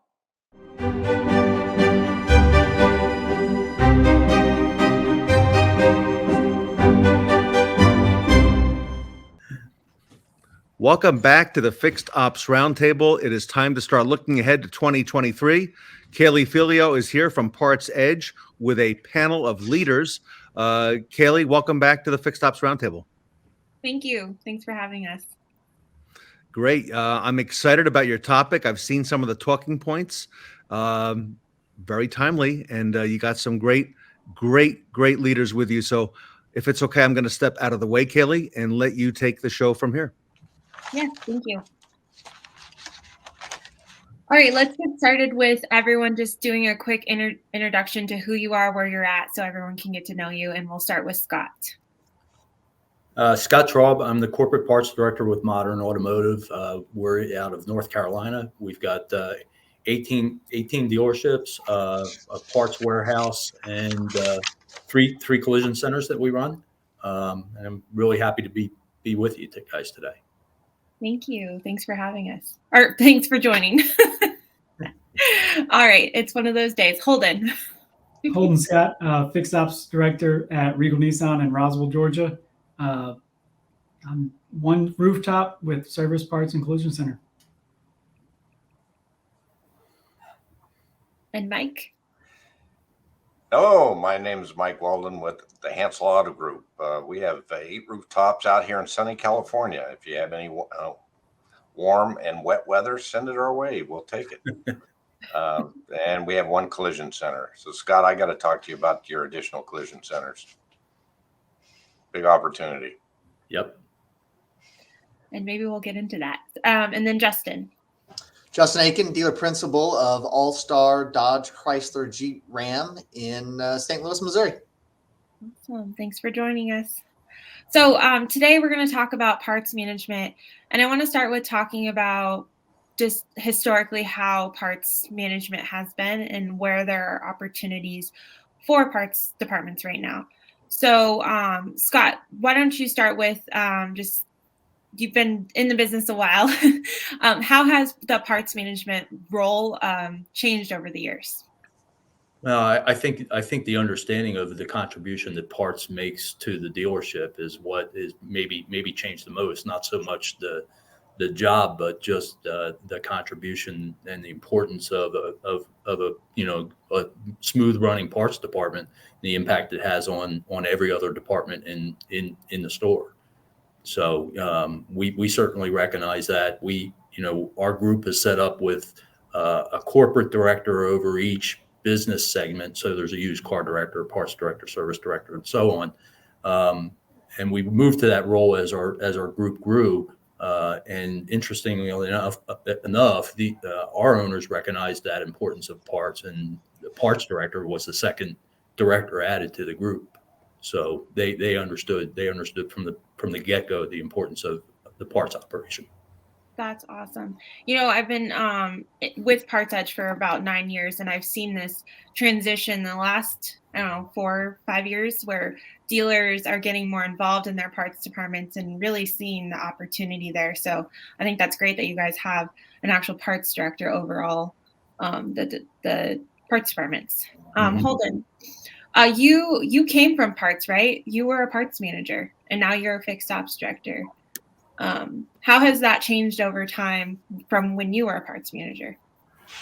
Well, I think one of the first things is my parts manager now has a window in his office, which is something I did not have that I hated. I think the parts manager always was kind of like the guy in the hole. I've always made the jokes that, dealer principals and EMs and all that, they don't like fixed ops. It's oily, it's loud. They don't like parts because it's dusty and they don't know what's going on. But you're starting to see that kind of change because now all of a sudden service and parts are starting to rise on that financial statement every month. And it's become a very huge part of the dealership and something that dealerships have had to really rely on over the past 18 to 24 months. So I think at least where I am, I'm starting to see, more questions being asked, more people visiting the parts department and the service department because it is important. And I think that's something that we all need to capitalize on. And it's one thing I know I've been trying to take advantage of is, making those improvements that we need to make, kind of demanding some of those repairs, some of those investments of capital, because right now fixed ops is, carrying the dealership for a lot of the country right now. So it's very important. Yeah. And so that kind of leads me to my next topic of what are some things that you guys are doing in your parts department that you think that no one else is really thinking about? What's setting you guys apart? And I'll go to Mike Weldon. Well, we've kind of revamped the entire business.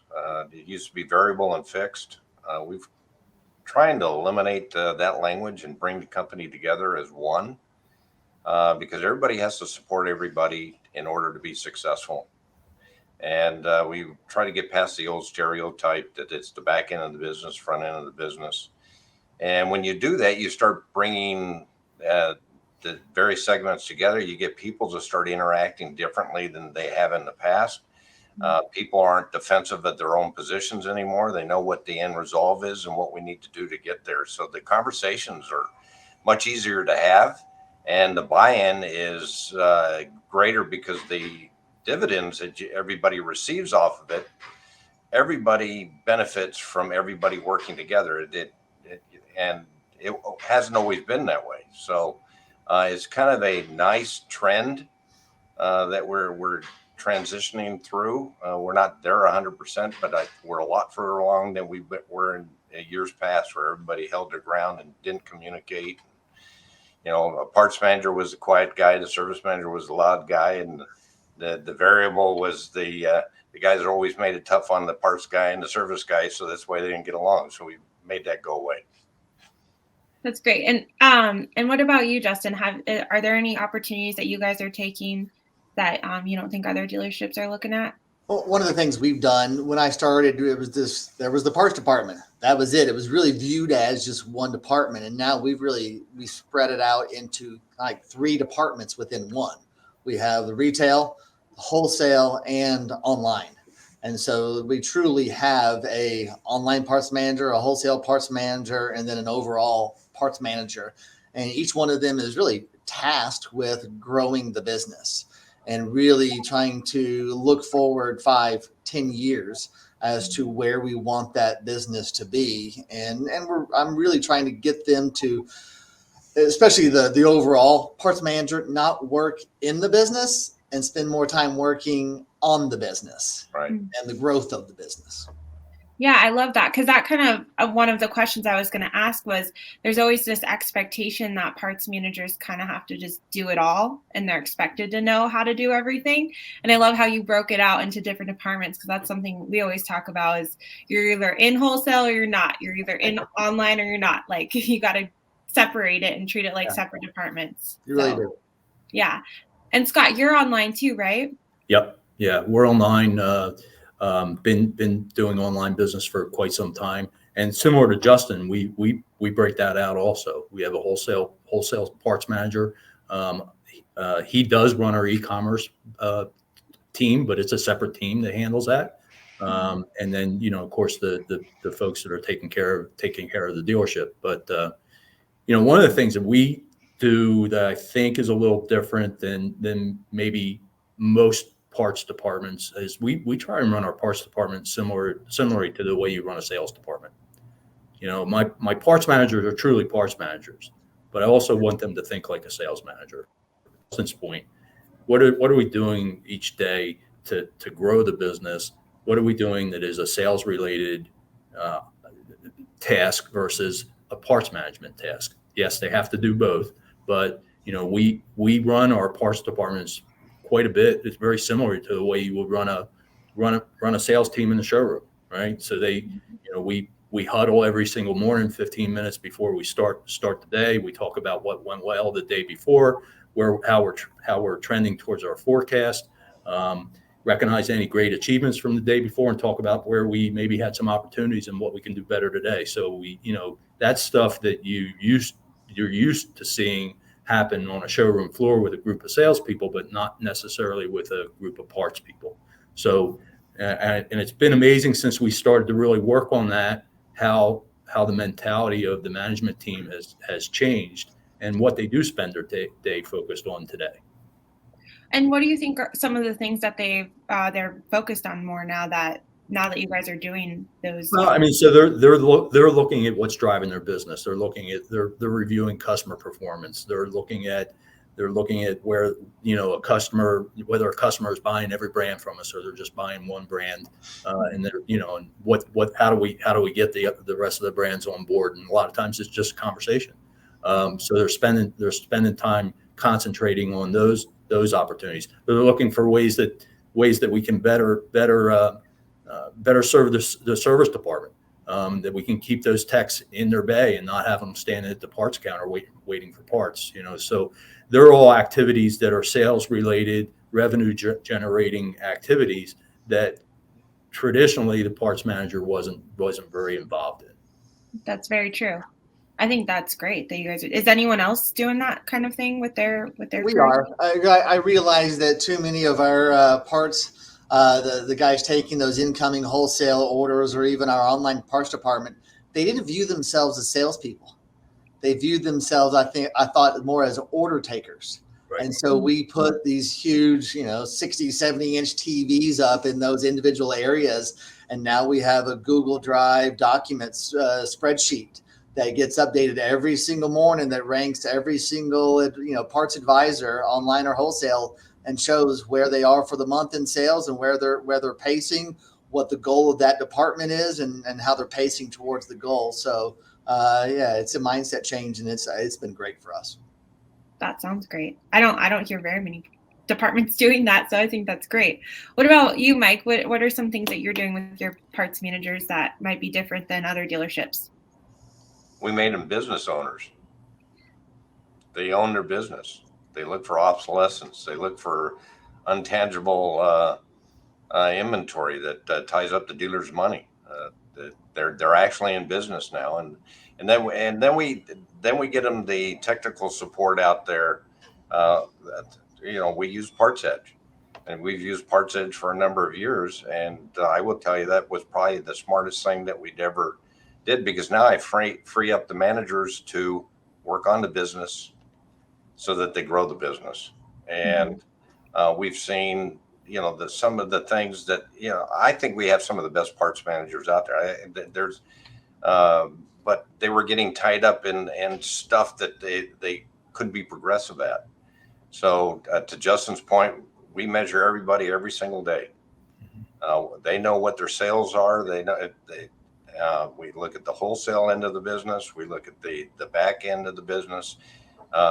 And then we look over the counter. No one really talks about the counter, but that's those customers that are coming back. That's because they want to come back, because we're not always out on the boulevard where they can go to get whatever they're needing really easy. So we've really progressed, and it's kind of fun. You've seen that people have come out of their shells, and they're actually, I think Scott was saying they didn't see themselves as salespeople. We're teaching them to be salespeople. Hey, you got a water pump. With that water pump, you also need to have 3 gallons of coolant for that particular vehicle. You need to have a gasket. Is there anything else that you should have that we haven't talked about? And they're selling 1 or 2 more items per invoice. It's just fun to see the transition from being an order taker to actually somebody that owns that task and closes the deal. Yeah, that's really exciting. And Holden, so I wanted to bring up something too, because you were in the parts management role and then you transitioned to the fixed ops. And I think that happens a lot with dealerships. How was that transition going as a parts manager to fixed ops? Was it hard for you to kind of let go? Because parts managers typically their inventory, that's their baby. And so was that hard to kind of transition, or how was that for you?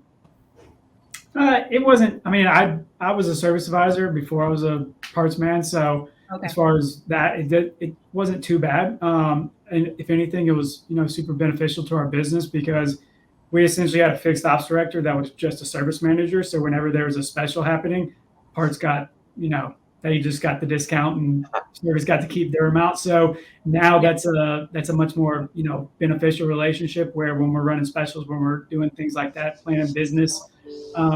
We both, me and the parts manager, sit down, we talk about things, and I'll cut labor, he'll cut part, we'll do whatever we need to do, but it's mutual beneficial. Whereas before it was kind of just pass that on to parts, they're making enough money, things like that. So I think that's been one of the biggest things. And there's always those walls sometimes you got to break down between parts and service. Parts is mad at the advisors because of this, and then the advisors mad at parts because of that. So it's just having, two leaders in-house that have worked together in the past and are still continuing to work together and have a great relationship. I think that's one of the keys there, because at the end of the day, you got to have both to make the whole thing work. We need parts to fix the cars. They need us to sell the jobs. And it's just getting everyone on board that, hey, we're all working towards the same goal ultimately. And if service is doing good, that means the parts guys' paychecks are doing good, and vice versa. So I think that's one of the biggest things for me, was just being able to know what it's like on both sides of that wall and find ways where we can come together and make things work. And being a fixed ops director that looks out for parts, that gets parts, increases on warranty and things like that traditionally we had never even done before. So it's just been super beneficial, I think, to have that synergy working together. I think so. Because I think that actually a lot of fixed ops comes from service, so they don't have that both sides of being in both shoes. So I think that fixed ops directors should visit with parts more to really see the day-to-day if they haven't been in parts, so that everyone can work and each side is benefiting, and not just one. I think that's kind of what you're saying you guys accomplished. So I want to transition into the inventory and the parts inventory. And, lately I've been comparing the parts inventory to used car inventory, and a parts manager, that's their job to manage all of the moving parts in the inventory, making sure that service has the right parts. Is there anything that you guys are looking at specifically to have better control over your inventory, or are there things that you guys are doing that maybe other dealerships aren't thinking about? Scott, we'll start with you. We look at everything. I mean, somebody said if it can be measured, we're measuring it, and I think that's what we do. And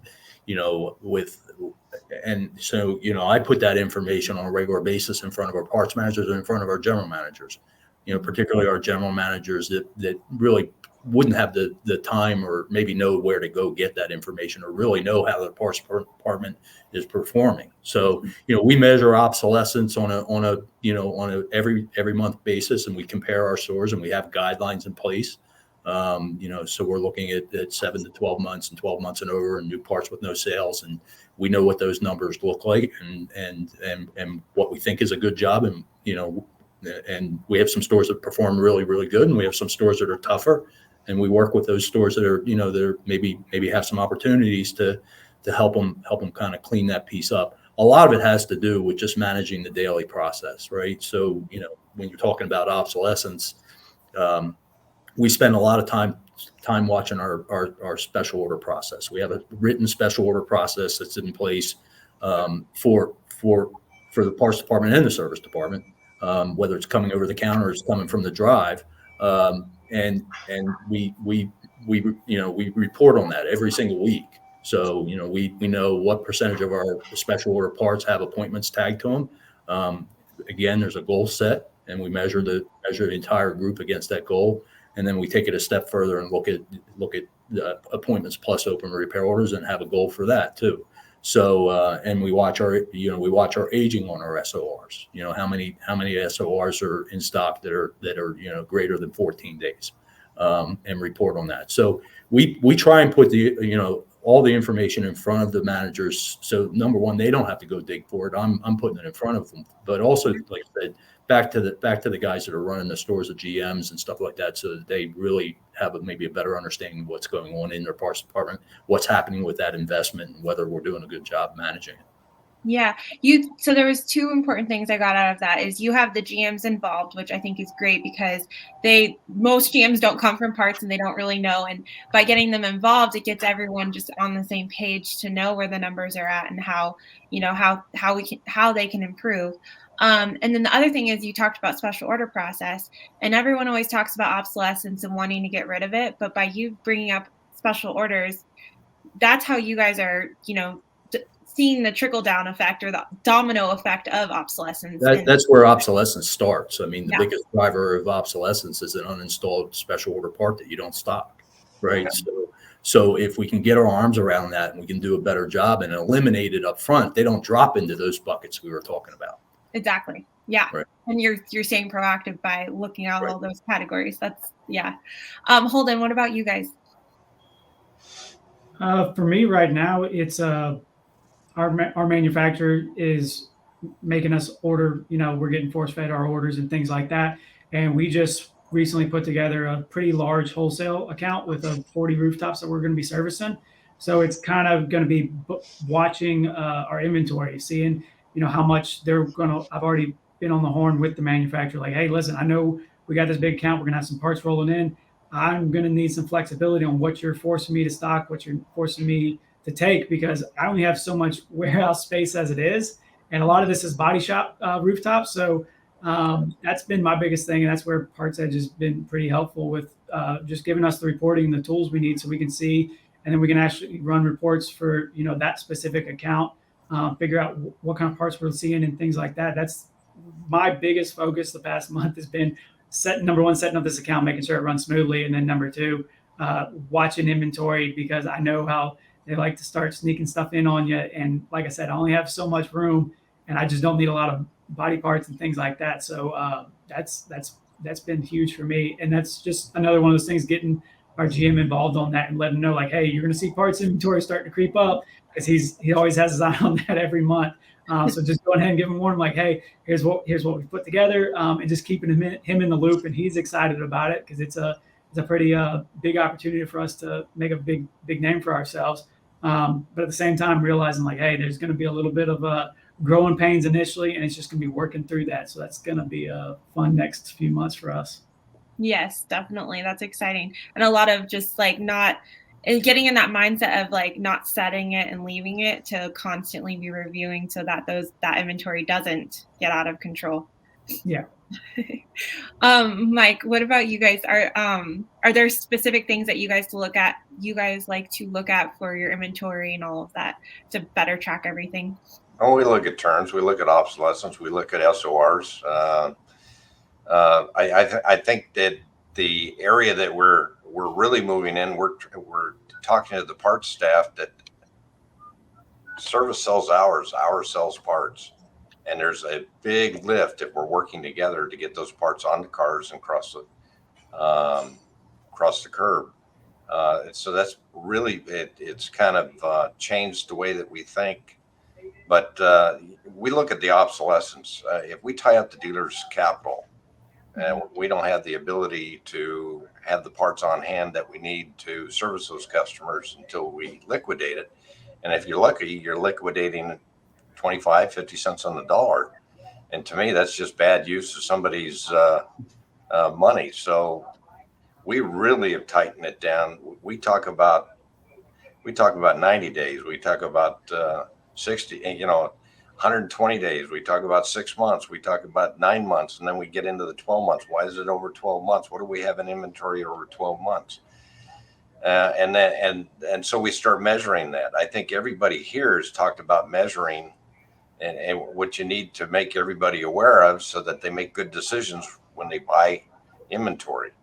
We look at how many turns. If it doesn't have so many turns in a 90-day period of time, how many do we have on hand? And then the shortages now has really kind of screwed things up, because you don't know what you need to inventory, because you don't know what's going to be available today or what's going to be available tomorrow. So we've kind of taken some leaps of faith in certain areas, and so far it's paid off. But that dynamic is changing every single day. So you have to look at the numbers daily. Yeah. What Scott said, you put the information out there so everybody can see it. And you just move that inventory, and we have some large inventories in some of our stores, and we turn that pretty rapidly. And I feel really good that we've got the right processes in place to do that. Justin, is there anything that you wanted to add additionally to that you guys may be looking at that they didn't already mention, or?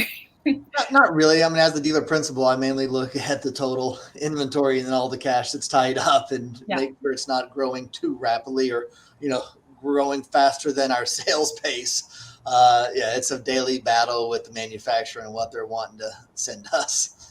So every time I said something about tying up the dealer's inventory, Justin's eyes got. Well, I just had to go lease space at the building next door because I was out of space for inventory. Yeah. Oh gosh. Yeah. It's great that we have such a great mix with this panel, being a parts director, fixed ops, and then a dealer, all the different perspectives. But it seems to boil down to just putting the numbers out there to track so that, you guys can make better decisions is really what it boils down to. Definitely. A lot of it. A lot of it, all of it, pretty much. Oh, and process. Right, we talked about process. That's important. And what was the other thing with making everyone one? It's not separate. Parts and service is one. That's right. Yeah. Kaylee, in many ways, you have the parts department of the future here. You've got 4 leaders who all have come up through parts, the dealer principal. You've got a corporate parts director who oversees many, many rooftops, 2 fixed ops directors, and you're hearing some things that we did not hear about years ago. And it sounds, to me, listening to Justin, Scott, Mike, and Holden, they're saying, bring it on. You're setting the pace, this group here, and it's very refreshing to hear this conversation at any event, let alone a fixed ops event. Really some remarkable stuff. And, Justin, I want to compliment you because, coming up through Justin, I can count them on one hand, maybe 2, the dealer principals who've come up with your type of background, your experience, Justin. Thank you. Yeah, all true. So, amazing work that you're doing. And, Mike Weldon, I've had a chance to spend time at your locations. Hansel is head and shoulders above the competition and what you do with that parts operation there. Thank you. Yeah, all true. And Scott, your mindset. Kaylee, how'd you like that about the running it like a sales department with the meetings and the huddles and doing that? Scott, you mentioned that every day, right? You do that every day at 7:45. That's so awesome. Holden, it kind of sounds like Holden Scott over at Regal Nissan. Holden. Yeah, no, definitely. It's all about teamwork. That's what it all boils down to. And Holden, I'm a big admirer of your work because, it's very important, the mindset. You always talk about that, making sure your team has the right mindset and your people. And it goes back to when, you worked in some of those positions and not maybe having the type of leaders, that you needed at that time, and you wanting and being that person today. So great job, everybody. Kaylee, what do you think? I think this is great. We got into more of the parts. We talk about parts, but this was awesome. I really enjoyed this. So everybody, thank you for getting us ready for 2023. Here we are, mid-November. Holidays are right ahead. Kaylee, if our audience wants to get a hold of you and learn more about PartsEdge and what you do, how do we do that? You can go on our website, partsedge.com. You can find me on LinkedIn. Just reach out, and I'm here to help you. Great. I want to thank Scott Traub, Holden Scott, Justin Akin, Mike Weldon. Happy Thanksgiving to all of you and your families, and Kaylee, Felio, you as well. Thank you. Thank you, Ted. Thanks. I appreciate it. Everybody, this is the most proactive parts management leadership panel here today at the Fixed Ops Roundtable. Obsessed with creating the perfect inventory? Us too. PartsEdge gives you the tools you need to outpace the competition and provide the highest level of service to your customers. PartsEdge is a powerful tool for parts managers to get the job done faster. Imagine what it was like when the impact wrench arrived. It made mechanics 3 times faster. Getting the job done without the latest technology makes it difficult to keep up. Besides all the other responsibilities you have, you work hard to have all the right parts you need when you need them. PartsEdge was designed by parts people for parts people to make that job a lot easier. PartsEdge saves you 4 to 6 hours every week and can increase your sales by 10 to 20% in just 12 months. Not bad for your bottom line. Take your obsession to perfection with PartsEdge. Call us today to find out what PartsEdge can do for you.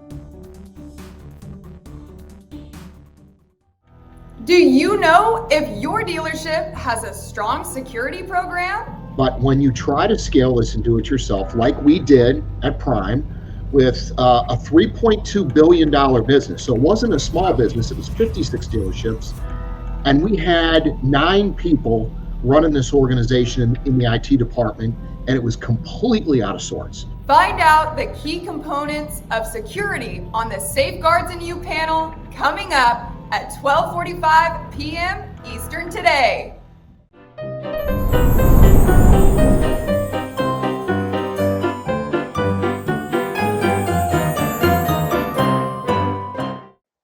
Here to show us how to find more in fixed operations is the father of the modern day BDC, John Traver.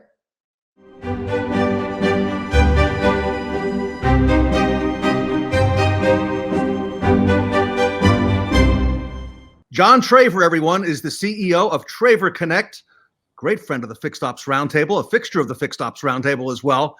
And John, we're honored to have you back with us again today.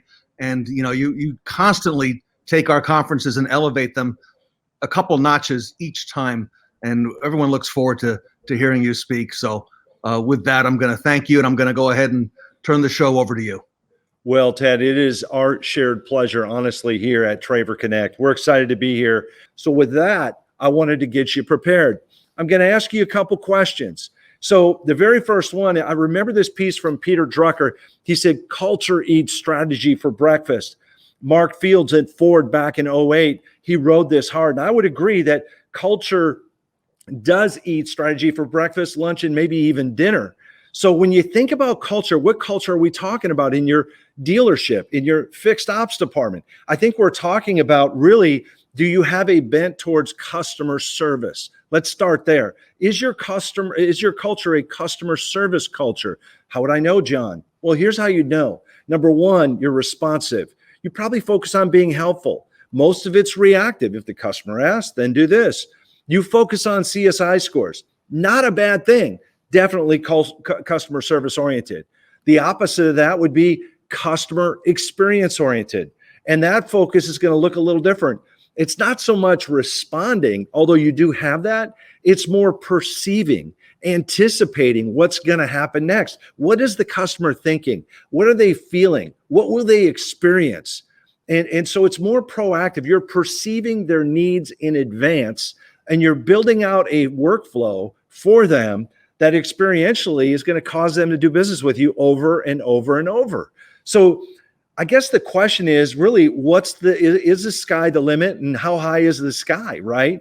What is your potential? Have you thought about asking that question to your team? When you look at who you are as the kitty, if you will, in the mirror, and you see the cougar, the mountain lion, the tiger, the potential is greater. We all agree with that. You say, John, can you put this in context for me? Well, sure. I mean, do you have a net promoter score? And if you don't, get educated, start there. Retention percentages of the units that you've sold that are in your market. We're spending over $600 a unit to retail a new vehicle. In our advertising cost alone, what is our retention? And so the list kind of goes on. So what I would do is I would do this as a drill with my team if I were you. And I would say, where do we stand now? And what is our potential? So once you do that, then the question is, how do we get there? And I think that question is answered with this. There's this journey that the customer has. It starts on the phones. 70% of your ROs are going to start on the phones. Have you addressed the phones? And then you got pick up and deliver. We've had Brian Benstock with us multiple times on the roundtable speaking to his journey with pick up and deliver. Then you have the lane experience. What happens when they get there? Is it a kiosk? Is it a human being? What's that like? Texting updates with artificial intelligence, mobile payments, and then loading the shop for that next appointment. I guess what I'm saying to you is this. If you want to maximize, if you're willing to maximize your customer experience, you can discover what your maximum potential is. If you closed every day with 2 words in your mind, knowing that everybody in your organization was driving overwhelming value, you know what? You'd wake up each day knowing you were going to conquer because you're not worried about CSI scores if you're driving CX like this. Does that make sense? Now, the reason it doesn't happen is because we start like this too often. We put the small stuff in first, and we're so focused on being efficient that when it comes time to being effective, there's no room for the big rocks. The big rocks have to go in first, gang. You got to start there first. So as you walk into 2021, be thinking about what are the big rocks? What does the customer want? If I make it right there, everything else falls together. Now, just because I say it doesn't mean it's true. So what I thought I'd do is kind of shed some light on a half a dozen that I just highlighted and show you what that would look like if you're doing it. So first of all, the phones. I only got to say the phones, and you know what we're talking about right away. We know we miss 1 out of 4 to 1 out of 5 calls in service, yet 3/4 of the calls hitting the switchboard are coming to service. No wonder. Our hold times, guys, it's over $130 industry wide. And the average RO we know already is a $350 plus RO. So the average store is missing 5 to 10 calls a day. Nobody would disagree. But if we just said, hey, let's just say it's just 3. Just 3. There's nobody on the planet that would disagree with that. That's $1,000 a day. It's 23 grand a month. It's over $250,000 a year. Your BDC solution's got to start here because this is where the party starts. Then you got pick up and deliver. And I just want to highlight a few things. I learned a few things from Brian virtually this year, watching him on his journey. First of all, let's remember, we as customers will pay for the experience. We pay for Amazon Prime. Customers will pay for Walmart Plus. We'll pay for a Netflix subscription. And there's a wow factor to the pick up and deliver. But the thing about Brian's story that's so cool is he tells you about sort of the warts on the deal too. And what I mean by that is I love when he talks about servicing somebody's car and the wrong car being delivered back to the customer. Now, if you think customer service, you know, you're going to be afraid to try pick up and deliver. But if you think big rocks first and you think customer experience, you know you're going to screw up sometimes. Brian knew that. You know what? He's thinking effective. He's thinking big rocks. He's thinking, what does the customer want? We'll figure out the mistakes afterwards and refine it. We'll own it. Then you got the lane experience. So in the lane experience, when you take the calls out of the drive, you're giving the advisors about 2 hours a day back to interact with customers. That's what they're there to do, right? The return on time, the ROT is a half hour per RO. Today's labor rate is $1.31 nationally per NADA through June. Half of that's $65. 1,000 RO store at a half hour is 65 grand a month. I think we can figure out how to put that money to work. That's what time does. It gives them time to listen. It gives them time to sell. It gives them time to load a shop properly, update customer info, all those things. That's what the lane experience now can experience. And then you have texting updates with AI. I want to touch on this because status calls are going to handcuff you. The volume of status calls back to your BDCs, that's crazy. You can solve it with texting. And so the customer wants the updates. You realize that, right? They don't want to call.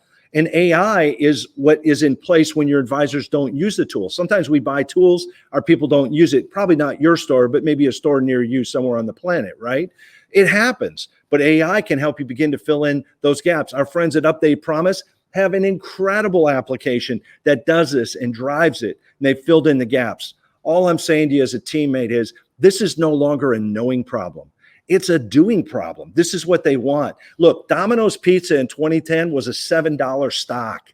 In 2020, it's $387 last night.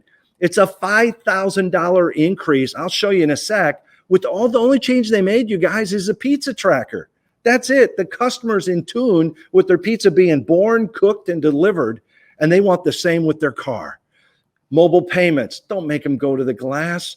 If you want something new in this space, you got to stop doing stuff that's old, right? So what do? You give them touchless. I don't want to touch the dirty point of sale machine. I'd rather touch my dirty iPhone, right? Text the payment to them. Make yourself current, make it easy for them. And then load the shop with Next. Now, I just want to tell you, some of you guys have automated this, and that's a good start. But I would say layer in the human outreach because you're going to need it. And if you don't, you're not going to get your share. And then add texting invites. The dentist has beat us to the space. They kill it, right? And then day one mentality. You go, John, we've done this. Good, do it again. And do it again and do it again. Because there's no way you can be there in this area here until everybody that we sold that still lives in our market is servicing with us. We're not there. So to me, it's that refreshing approach, like, how can we get better? So I just want to take a couple minutes to touch on that. So just so you know, I don't make this stuff up. This is Domino's Pizza, an article on how they became what they would call a tech stock. And they're really just a flour and vegetable and meat company. Here's Domino's stock up 5,000%. And here's Friday's stock price at $3.89. I just want to let you know they're down $2 yesterday. It's crazy because all they did was add the pizza tracker. They thought about the experience and they've connected with the customer.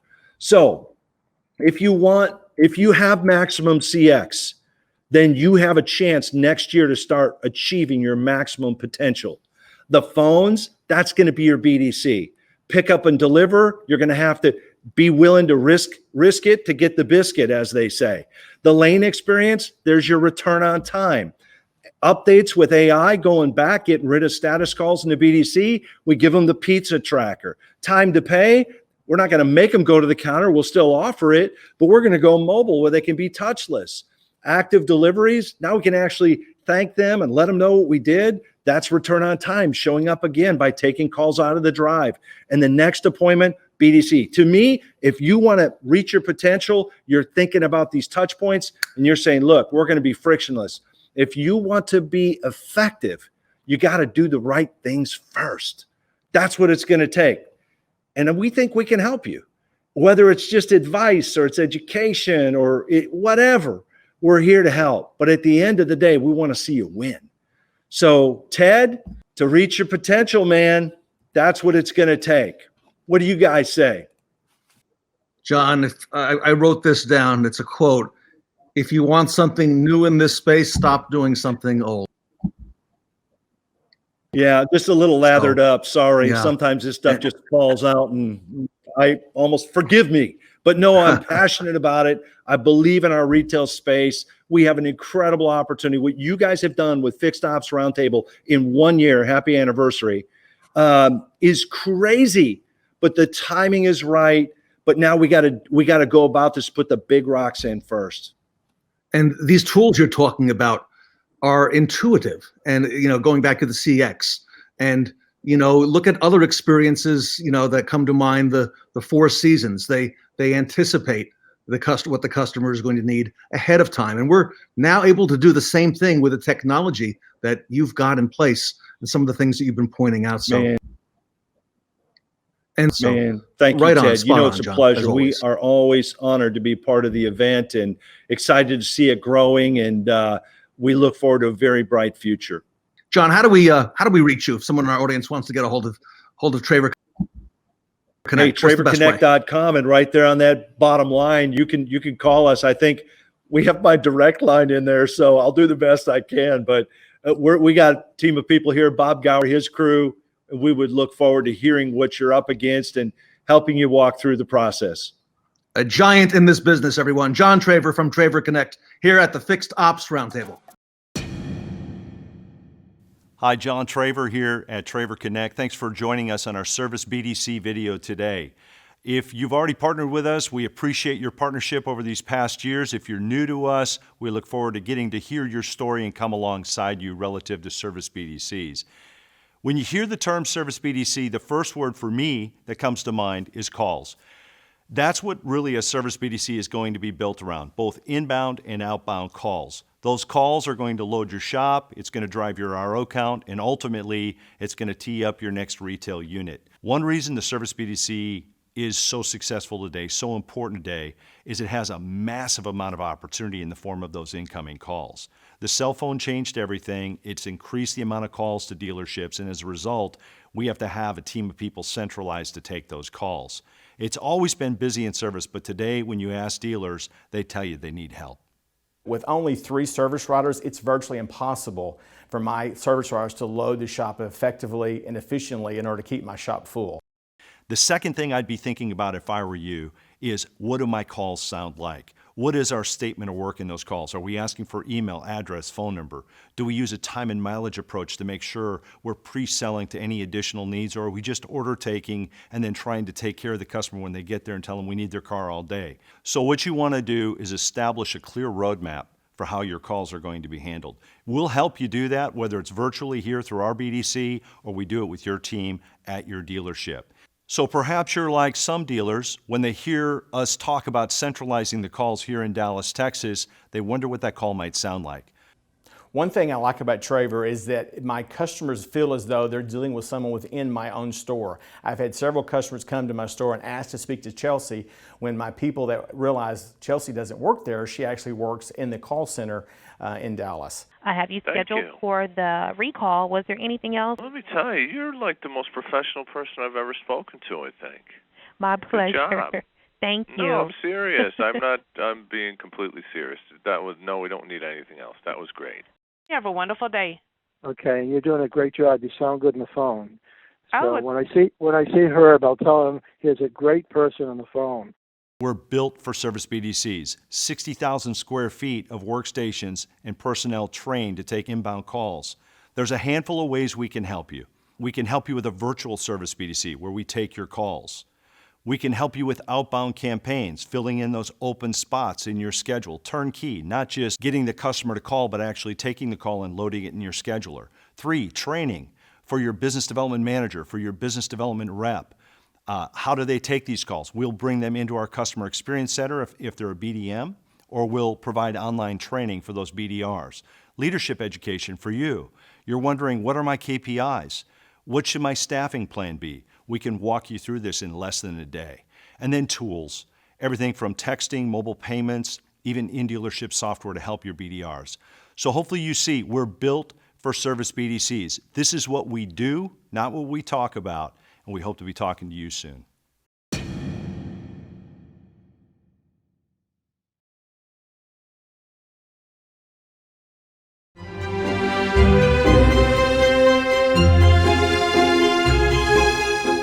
Take a moment now to scan the QR code on your screen to vote for the Best Practice Awards that will be announced at the end of day 3. Remember, every vote counts, so make sure to vote for the 5 speakers or panelists whom you think are the best and brightest speakers on the Fixed Ops Roundtable.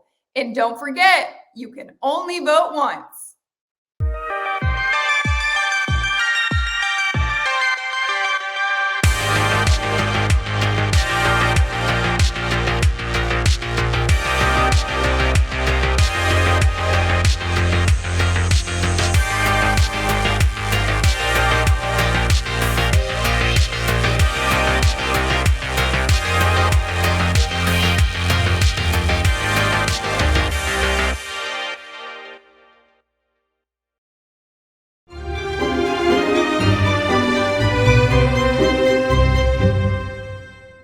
Give the gift of giving this holiday season. Scan the QR code on the screen or visit fixedopscares.org and make a donation to the Leukemia and Lymphoma Society now.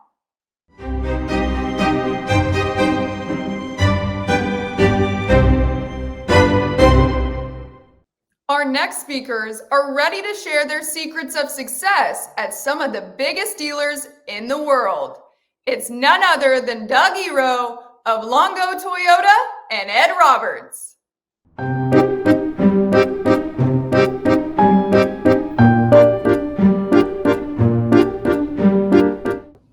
Welcome back to the Fixed Ops Roundtable.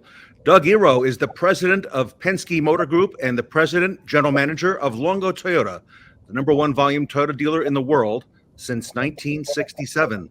Doug oversees the day-to-day operations at Longo, including sales, fixed operations, marketing, guest service, and training. Ed Roberts is the chief operations officer at Bozard Ford Lincoln. Bozard has been a family-owned and operated dealership in St. Augustine since 1949. Both gentlemen are great friends of the automotive and fixed operations community. Doug and Ed, welcome back to the Fixed Ops Roundtable. Thank you, Ted. It's glad to be back. Thank you, Ted. Great to be here. Appreciate the opportunity. I appreciate the opportunity as well. I know our audience does. Ed, I know that recently you had a chance to spend some time when you were on the West Coast, and Doug was able to arrange to have you see a whole lot of the campus there at what he's doing at Longo Toyota. So if I can, for anybody who possibly doesn't know, Doug, let me start with you and then Ed. Doug, tell us a little bit about your organizations, maybe the geography, because there is some geography involved, the brands, maybe the units sold last year, number of employees, and maybe a little bit about your personal background before you came to where you are today. Sure. No, absolutely. Ed was kind enough to visit us this past summer, and unfortunately, I was not here that day, so I'm sorry I didn't get to see you in person, Ed, but I know you had a good experience, so thanks for stopping by while you're on the West Coast. No, thanks, Ted. I am very privileged and honored to represent Longo Toyota and Penske Motor Group. Longo Toyota, I think, as you know, is the largest Toyota dealership in the world for the past 55 consecutive years. We're working on 56. That's, by the way, not something we ever take for granted. We got to earn that every single day on the back of the experience that we provide to our guests. So that's kind of our mantra. It keeps us going. And we never really, it's not something that we just is given, right? We've got to earn it. So I'm honored to be part of that. We've got a great team at Longo Toyota. We have 550 team members. We're located just east of downtown Los Angeles in Southern California. Our market is really the Southern California market. We've been here for a long time. We actually serve generations of customers now, which I'm sure Ed does the same, with the length of time that they've been in business. So we've got great tenure with our team, which we'll talk about, I'm sure. But last year, just to give a reference point, we sold about 18,000 new and used vehicles at Longo Toyota. This year will be a little bit less, frankly, which I think everybody's facing with the supply chain challenges that have hit our industry, only restrained by production at this point. We've got great demand. Supply is a challenge. We think we'll probably sell about almost 15,000 new and used this year. So a little bit less, but we've got a ton of orders out there for customers that we're filling every single day. So we're part of Penske Motor Group, which is a privately held group in the Penske family of companies owned by Greg Penske. We have 4 dealerships, Longo Toyota here in El Monte, California. Also Longo Lexus, which is on our same facility here, which is the largest Lexus dealer in the Western area for the last 33 consecutive years. So also a great store here. Collectively, we'll sell about 25,000 new and used cars on this campus. We also have Lexus of Stevens Creek in San Jose, California, and Silicon Valley.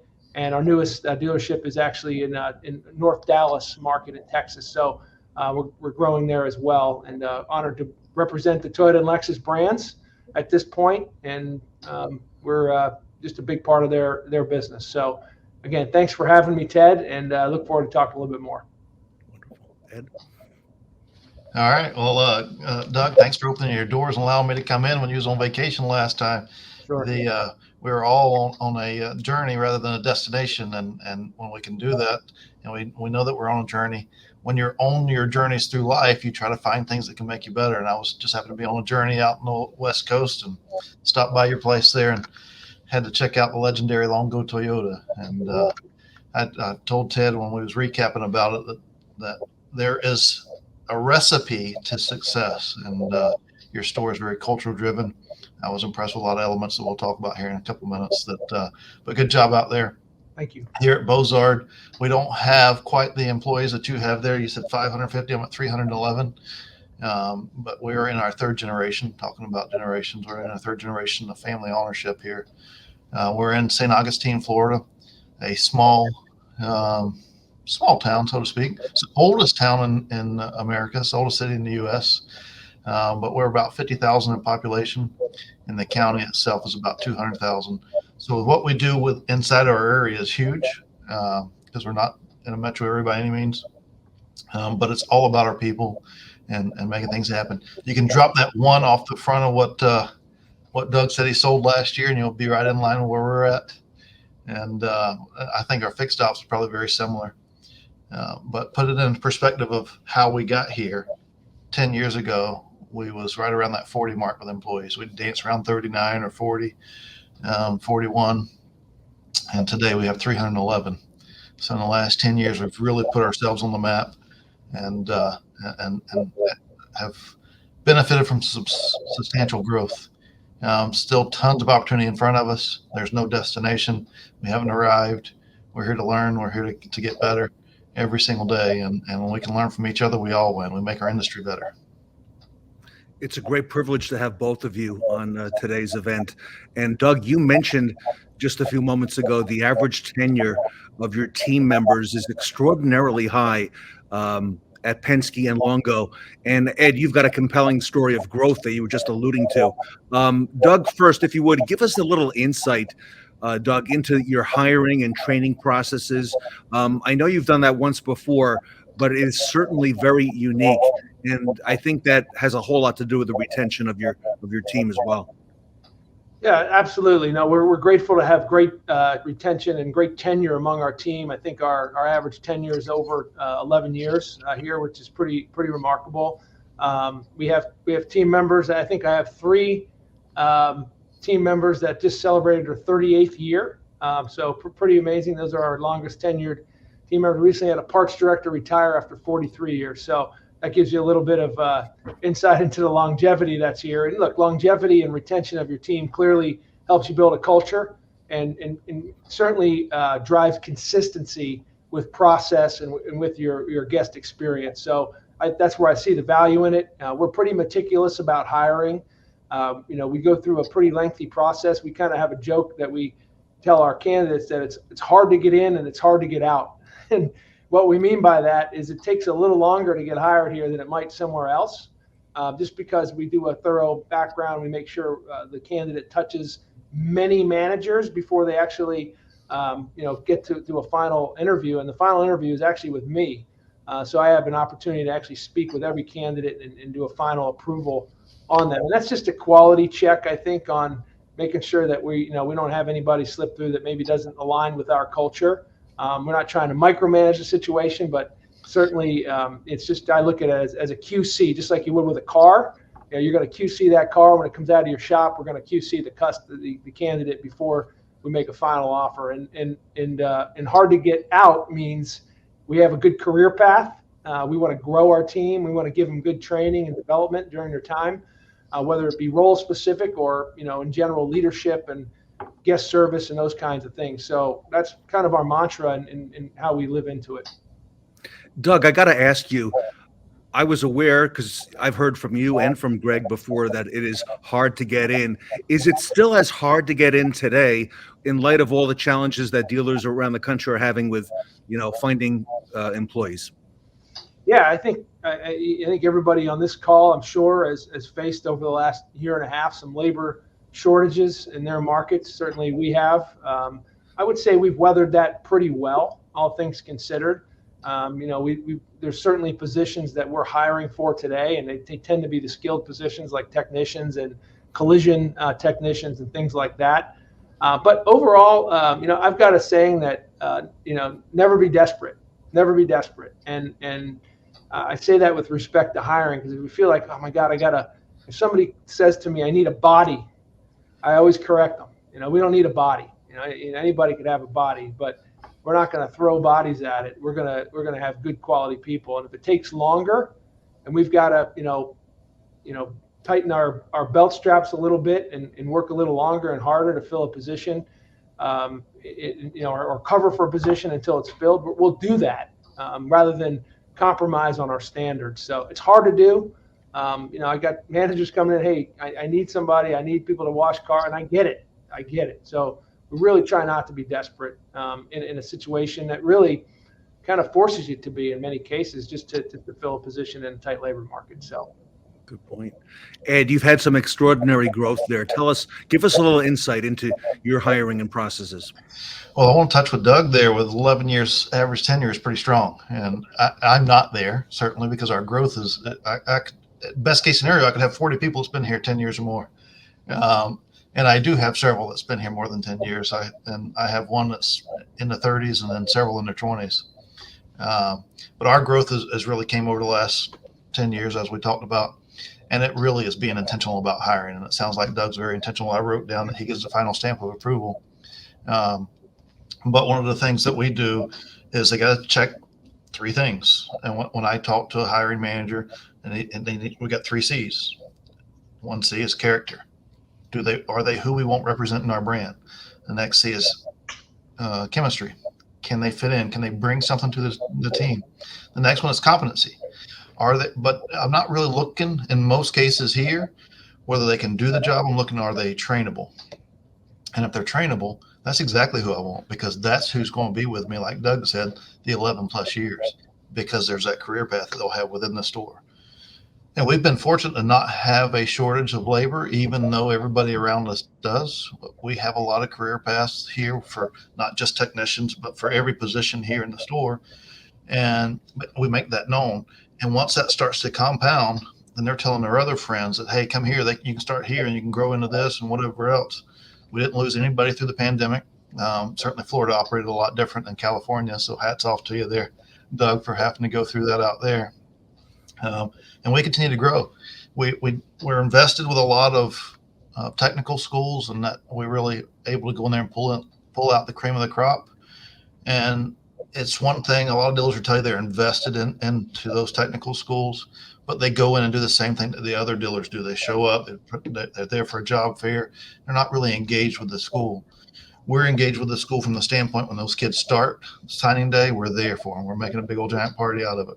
We go up there and visit them. We hold training classes of our own there. So 1, I can know who the cream of the crop is. And 2, when we do hold a job fair there, the line at Bozard line is 10 times what everybody else is. And there's been some cases where our line is longer than everybody else combined, but that's from involvement. And that's nothing different with the brand. That's just being involved with the school, and anybody can do that. So please just don't go out and just check the box that you got involved and you do job fairs. Get involved and let those kids know you, because that's the future of our business. And then give them a path. One of the things that I talk about a lot is we hear all this noise about Gen Zs and millennials don't want to work. They don't want to work without a path. They want to know what tomorrow looks like. They look ahead, and if they don't see what tomorrow looks like, they're looking for the next job. And we've experienced some of that. We try to have a career path for everybody, but sometimes we don't keep filling that element of what's next for them. And when you don't, those same ones that you carried through that will go find it elsewhere. And a lot of times it's here. We're blessed for that. So they look around and say, hey, I want to go do this. And they come to you and tell you what it is. But you got to keep those things out in front of them. I'll give you a quick example. I have one gentleman that this month just moved into the sales department. November's his first month here.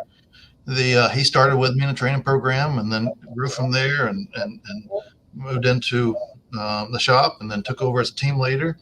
And then he's got really good communication skills, turned into a service advisor, and we didn't give him a path past service advisor. And he kept looking. And thankfully, because of his connections here, he didn't look outside of us. He looked and went and told sales manager, hey, I want to sell cars. And absolutely wanted it. But that was a failure on our part because we didn't keep that next step in front of him. You had to go find it. And if you keep those elements in front of Gen Zs and millennials, those guys will surprise you what they really are capable of. Wow. I think it's fascinating to see both of you gentlemen taking notes as the other one is talking, because it's not just me and the audience. And I think a great benefit of learning from each other. Doug, I have heard you talk about in the recent past, the Penske way, something that you and your team created. And from what I have heard, it's a group of 20 underlying principles that are focused on the guests, the team members, the company's reputation. And Ed, you have created something very similar. Ed, well, Doug, starting with you, tell us a little bit about some of those principles, and then I want to hear what Ed's got as well. Absolutely. And you got a good observation, Ted. I have been writing stuff down. So I think we all learn from each other, and that's the value of this program that you put on. So thank you for doing it. You know, I got character, chemistry, and competency. So those are some good filters, I think, when we're doing some hiring here. And, you know, what does tomorrow look like? I think that's great. You know, I agree with Ed in the fact that Gen Z and Gen Y, they are absolutely people that will come to work. You just have to give them an identity. And I think that identity is to answer your question, Ted, about the Penske way, is really at the core of our values and who we are. And, you know, I probably showed you before, but we all wear this lanyard here, and it has our name on it and where we're from. And then on the back of it, it has our 20 principles. So it's always in front of you. It's easy to remember, and sort of a theme for each day of the week. And I can go through all of them, but I always use two that I always use as examples. Without looking, I can tell you that day 6 is called the 10-foot rule, right? And the 10-foot rule just applies to every one of our team members, right? If there's someone, a guest or anyone within 10 feet, sometimes I'll say 20, make sure you greet them. Make sure you say hello. Make sure you welcome them to our business. Make them feel comfortable. People walking into a car dealership, look, somebody goes to a grocery store maybe every other day, but they go to get their car serviced every 4 to 6 months, and they buy a car every 3 to 4 years. So it's not a frequent activity. It can be daunting. It can be uncomfortable. This is a big place. So we really want to make sure we're making people feel comfortable. It also applies to, hey, is there a safety issue? Is there anything broken? Is there trash on the ground? Let's pick it up, right? Just basic little things, right? Let's be aware of our surroundings. Let's walk with a purpose, right? We're not just walking around with our phone, right? We're actually looking at what's around us and thinking about that guest experience. And another big one of our values is day 16, which is called communication, right? I think it's at the root of all of our problems. Usually when we have an issue, it's because of our communication. So when we hire people and when we train them, we talk about the perfect handoff. And since it's football season, we can use that analogy, right? Not one person here carries the ball for a customer, right? If you think about it, right? The technician services the car, but the service writer is the one that's communicating with the guest. The same guest might deal with somebody else when they arrive, like a valet or a greeter, or they might see a cashier, right? So how that guest is handed off, right, from one position to the next is so critical, right? That communication, that we talk to each other. Hey, this is what's going on. This is the guest's expectation, right? That communication is happening is so critical. So we really preach that perfect handoff in all areas, right? There's not one position that we have that completely deals with a customer. Our sales consultants, yes, they deal with the customer, but there's a handoff to the finance manager, right? So that has to be perfect, right? And that's what makes an organization, in my mind, feel seamless, right? That we're all kind of on the same team. We're all here for that guest experience to make sure it's real easy. So those are just some of them. We've got a lot of principles. But one thing that we've really gotten back to here in a post-COVID world where we can actually have meetings is we just do a quick shift meeting every day, at the beginning of the shift, and we use that day's theme. And today's theme just happens to be attitude. It's your choice. And really, what does that mean, right? What does that mean in terms of having a positive attitude? So we just try to have a quick discussion about that. Of course, we talk about any other priorities or goals we may have for the day, but it's just a good check-in for us to have, every couple times a day. Ed? That's strong because I'm making notes here, but it's very similar. We have daily meetings every day. Our deal today was on confidence. You have to elude confidence when you're talking with someone, whether it's amongst ourselves, whether it's with customers, whether it's whatever. But talking about picking up the trash that's laying there or whatever, Doug's exactly right. When I went to his place is clean, it's spotless, everything's organized. And a lot of people make those comments when they come here, but there's intentionality behind that because those things lead to efficiencies. And when they're having to chase down and find a piece of equipment because they don't know where it's at and they got to walk through different buildings. He's in the same situation I'm in, or in multiple buildings, and you got to go find that stuff. You're losing efficiency there. So organization is key to keeping things going. And people feel proud to keep those things, put them back where they're supposed to be rather than hang on to them, put them in their toolbox or whatever, because they want it to be available when they need it. And then shifting back to bringing people in, yes, it's tough to get in here with us, and we want it that way. It's very purposeful. And I had one service advisor that waited 2 years to get in here because we don't typically hire those positions. We grow from within. And I told her, when the opportunity presents itself, we'll find a way to get you here, but you may be waiting some time and end up getting laid off from their store during COVID, and we made room for them. But typically we grow from within. We want to do that. But once you get in, you become a Bozardian. And when you're a Bozardian, you're part of BTOP. BTOP is best team on the planet. And BTOP, my construction hat, everybody has a construction hat. It's best team on the planet. And with that, we're always under construction. We talked about destinations and journeys earlier. We're never there. We're never arrived. There's always the opportunity to get better. So we're always trying to construct the best team on the planet.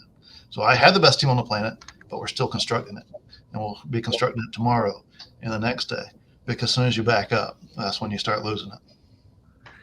Ed, today's the first time I've heard you say Bozardian, so now I've got possibly a new hashtag as well.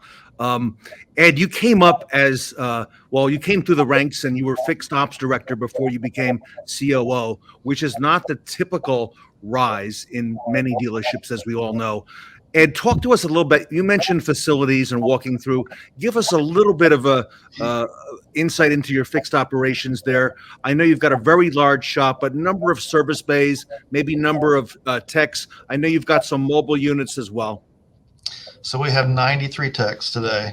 I have 98 bays that are concreted in, and I have 8 bays that are rolling. So I have 106 bays total. I got 3 more mobile vans coming, so we'll be at 11. I think I said 93 technicians, but ultimately, yes, I come through fixed ops. But that's what creates our brand loyalty. We talk about selling a vehicle and making that an experience, but they do that once every 2 years, once every 5 years, depending on where that customer's at in their trade cycle and where they're at in life. But we're going to see them 5, 6, 10, 15 times during that ownership. And you got to make that the experience. And when you make that the experience, then you start wheeling in the brand loyalty. And for VIN share, nationally, the VIN share is less than 30%, meaning that 30% of your brand vehicles service at your store or at the dealership. And at times we bump 80%. We're not right there right now, but we're always in the 70s. And so we're 2.5 times the national average, but that's because we make service an experience. And when you make service an experience, the sales side of it becomes a little bit organic, but it's very intentional as well. You get some organic growth from the county growth and some of those other things, but that's what drives the brand loyalty, because all of these vehicles or all these dealerships has a service department tied to them. And they have a service department tied to them because these vehicles need service. It doesn't matter the brand, they all need service. And when you can make that experience enjoyable, then they want to come back and they don't think about who else to go see. Then we've added the restaurant to it. And with the restaurant there, it's cool to come to a car dealership twice a month just to take your family to have dinner. When you do that, those barriers are knocked down. You know that you can go see that same person because you don't have turnover. You know you can go see Alex when you go to service. You know you can go see Zach when you go to sales. And you don't have to worry about, who replaced Zach or whatever else. And then people do business with people. And when those people are here, and you take away the fear of going to a car dealer, because we are intimidating. We're huge. So there's a lot of stuff going on. There's people going everywhere, writing 320 repair orders a day. There's a lot happening. And when you can take that fear away, then that becomes inviting. And when it's inviting, then you start compounding the loyalty. Wow. Doug, you had the benefit, I think it was 19 years at Toyota, working with, I'm going to imagine, at least hundreds of dealers all across the country.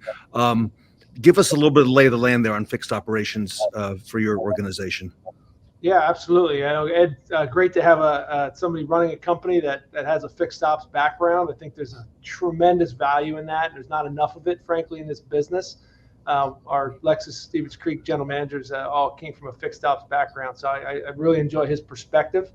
So that's really good. My background's a little different. As you know, I worked on the OEM side of the business for a long time before I got back into retail. I started in retail, when I was going to school, and then kind of missed it. But definitely, I've been back 7 years now in the retail business. But spent a lot of time at Toyota and Lexus. Had an opportunity to visit with probably 700 or 800 different dealers over the course of my career across the country, and learned a lot of best practices from that. There's a lot of great dealers out there that I'm grateful to have known, and it's certainly influenced my ability here as running this business. So grateful to have that background and love the fixed ops part of our business. Just actually spent some time there today talking to our team, and we have a similar footprint like Ed has. Excuse me. We have about 140 technicians. We have a large collision center that's on site as well. So we really want to be all things automotive to our guests. We want to not give them any reason to go anywhere else, right? So in terms of things like cosmetic work, we do paintless dent repair and leather installations. And we actually have our own graphic and wrap shop now. We're doing graphics and wraps for cars. So anything that, you might want to go sublet or go somewhere else, or glass, or for wheel repair, or those kinds of things. We want to be able to do everything in-house. Frankly, it's good for us because we have the expertise. It's good for our guests, right? They know us, they trust us. We give them a reason to basically do everything with us and not go down the street to somewhere that maybe doesn't have the same quality of technician or the same type of facility or experience. Our shop foremen collectively, there's 5 of them, and they collectively have over 100 years of experience, right? You think about that, the value in that, and the knowledge and the experience with every type of issue that could come up in a car. They've seen it. And I think that, leads to better quality repair. It leads to a great training for our technicians, having those kinds of resources that are available to them on a day-to-day basis. So we've got a big fixed ops department, and it's really the core of our business, right? And I think we only want to grow that, and we're in a position to do that. You gentlemen are both number one, respectively, with your brands on opposite sides of the country. I got to ask, Doug, you mentioned not only being number one, but not taking it for granted. What drives you? You're already number one. What drives you to maintain that, as you said, and to go for it, and to basically keep that urgency there? Yeah, as I said, we've never never take that for granted. And you think about what we've been through in the last couple of years with COVID, and I think that was actually a great opportunity to reset the bar. As Ed mentioned, it was a little different in California here. We actually had a lot of restrictions. And in fact, for the first time in our 50-plus year history, we actually had to close. We closed down the showroom for over 2 months, which was pretty remarkable, right? And when you do that, it's kind of an opportunity to say, okay, hold on, we're number one. I don't care if we're closed. We're not going to ever lose that, right? So it was kind of an opportunity to recommit and reset that. And we took a mantra coming out of that, and we just said, everybody kept asking me, when are we going to go back to normal? When are things coming back to normal? And I said, no, forget normal. There's no more normal, right? This is going to be called back to better, right? There's no more back to normal, right? We got to be better at every area of our business.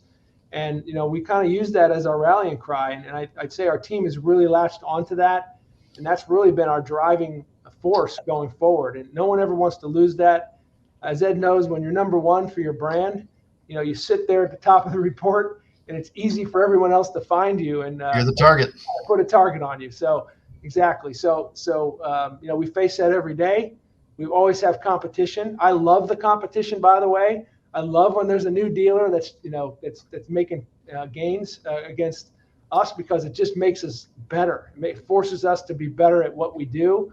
How can innovate and think about ways to just make a better experience for a customer and to drive more business. So I love that, and I think the competition is what drives us the most.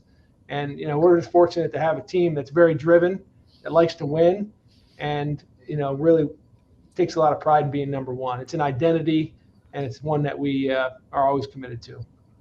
Doug, 2.5 years ago, during that time that you just mentioned, I looked on social media, and Ed's dealership was open, but what I saw him do was take those daily meetings outside of the dealership with the employees, outdoors there in Florida.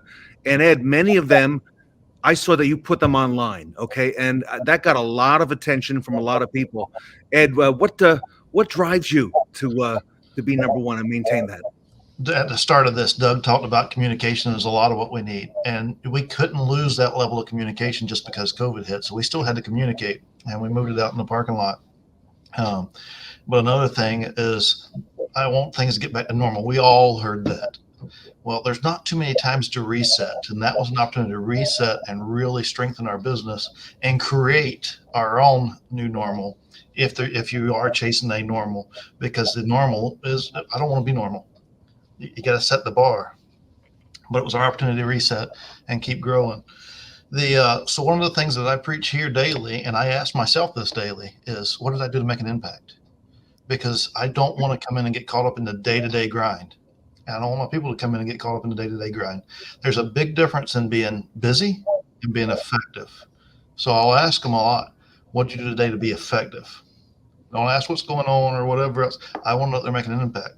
And there's some days the day catches you and you don't make up a whole lot of ground.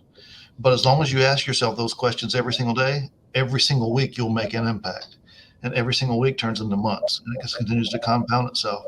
It continues to grow. And that's how you grow from being bottom of the list to being up here where everybody's chasing. And it's cool to have people come out and visit. I hope that Doug found it flattering that I wanted to visit his store, because I want to learn from whoever's out there. Even when you go down to the store that's not really getting it done, there's still something there that they're doing that is better for us, that makes us more efficient, makes us better, makes us whatever. And I want to learn that. And I don't mind sharing that. So I invite people into our store all the time because I want to be able to give back, because I want to make our industry better. You tell somebody, I don't want my sales guy going home and telling his mom, I think I want to become a salesman. And her telling him, well, you need to reconsider that. I want her saying, I want her to be proud that he's a Bozardian. And that's our opportunity to change that industry. And we may not change it today, tomorrow, but we can make an impact every single day to make our industry better. Gentlemen, there's a lot of change afoot, potential change in the business. Ed, as you look out, what do you see for the importance of fixed operations as we move into this next new year and beyond? Well, BEVs are gaining traction, and a lot of times we try to talk people out of buying a BEV when they come in. Well, you don't want it because of this. They've already done all the research. They're planning on buying it. We have to embrace BEVs. They're not going to need to come into service nearly as much. So if we didn't do a good job of bringing the other ones in, we got to do more than twice as good a job bringing these in to be able to retain them, because brand loyalty is a little bit at risk here. Where when these things go to EV, it's about whether it functions. There's not going to be a whole lot of issues that you have to service on them. There's going to be maintenance type things, but there's not going to be a lot of things that really pushes you to a different deal. So it's really that shiny new penny or the experience. And so we have to start with a plan. And you can't do that by just coming in hoping that it's going to be okay.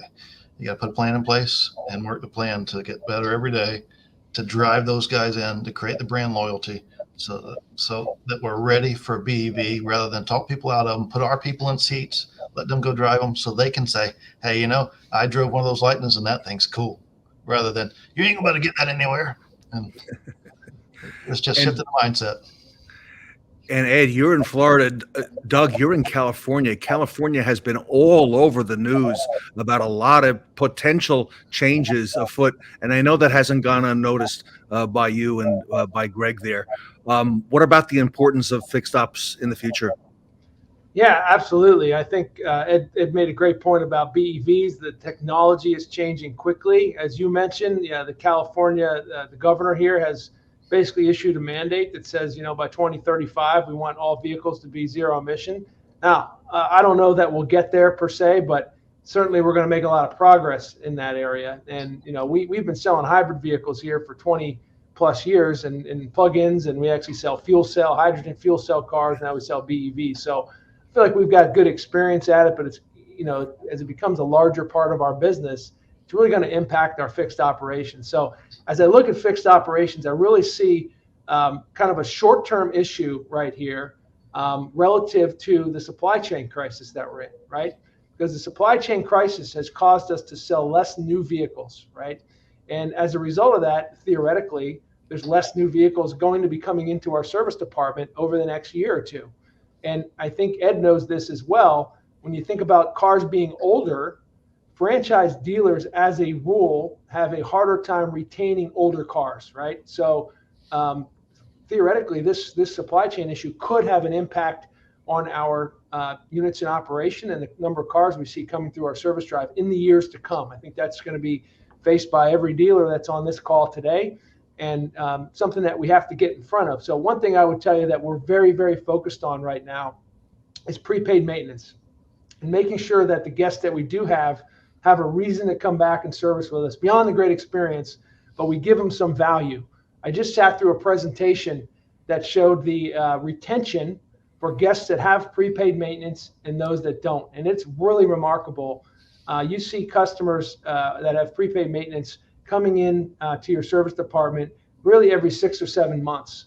And I think for those that don't, the number was like 800 days, right? So the frequency of visit, the retention of that customer is so important. So we've really focused on that. I'm super proud of our team. Last month, we actually sold over 1,000 prepaid maintenance contracts on our service drive that equate to 5 services each. So, I look at this as an insurance policy. We're making a bit of an investment in our future, making sure that our customers are going to have a reason to come back to us when we're likely going to see less of them. We've got to drive that retention number so much higher. So that's kind of a short-term issue.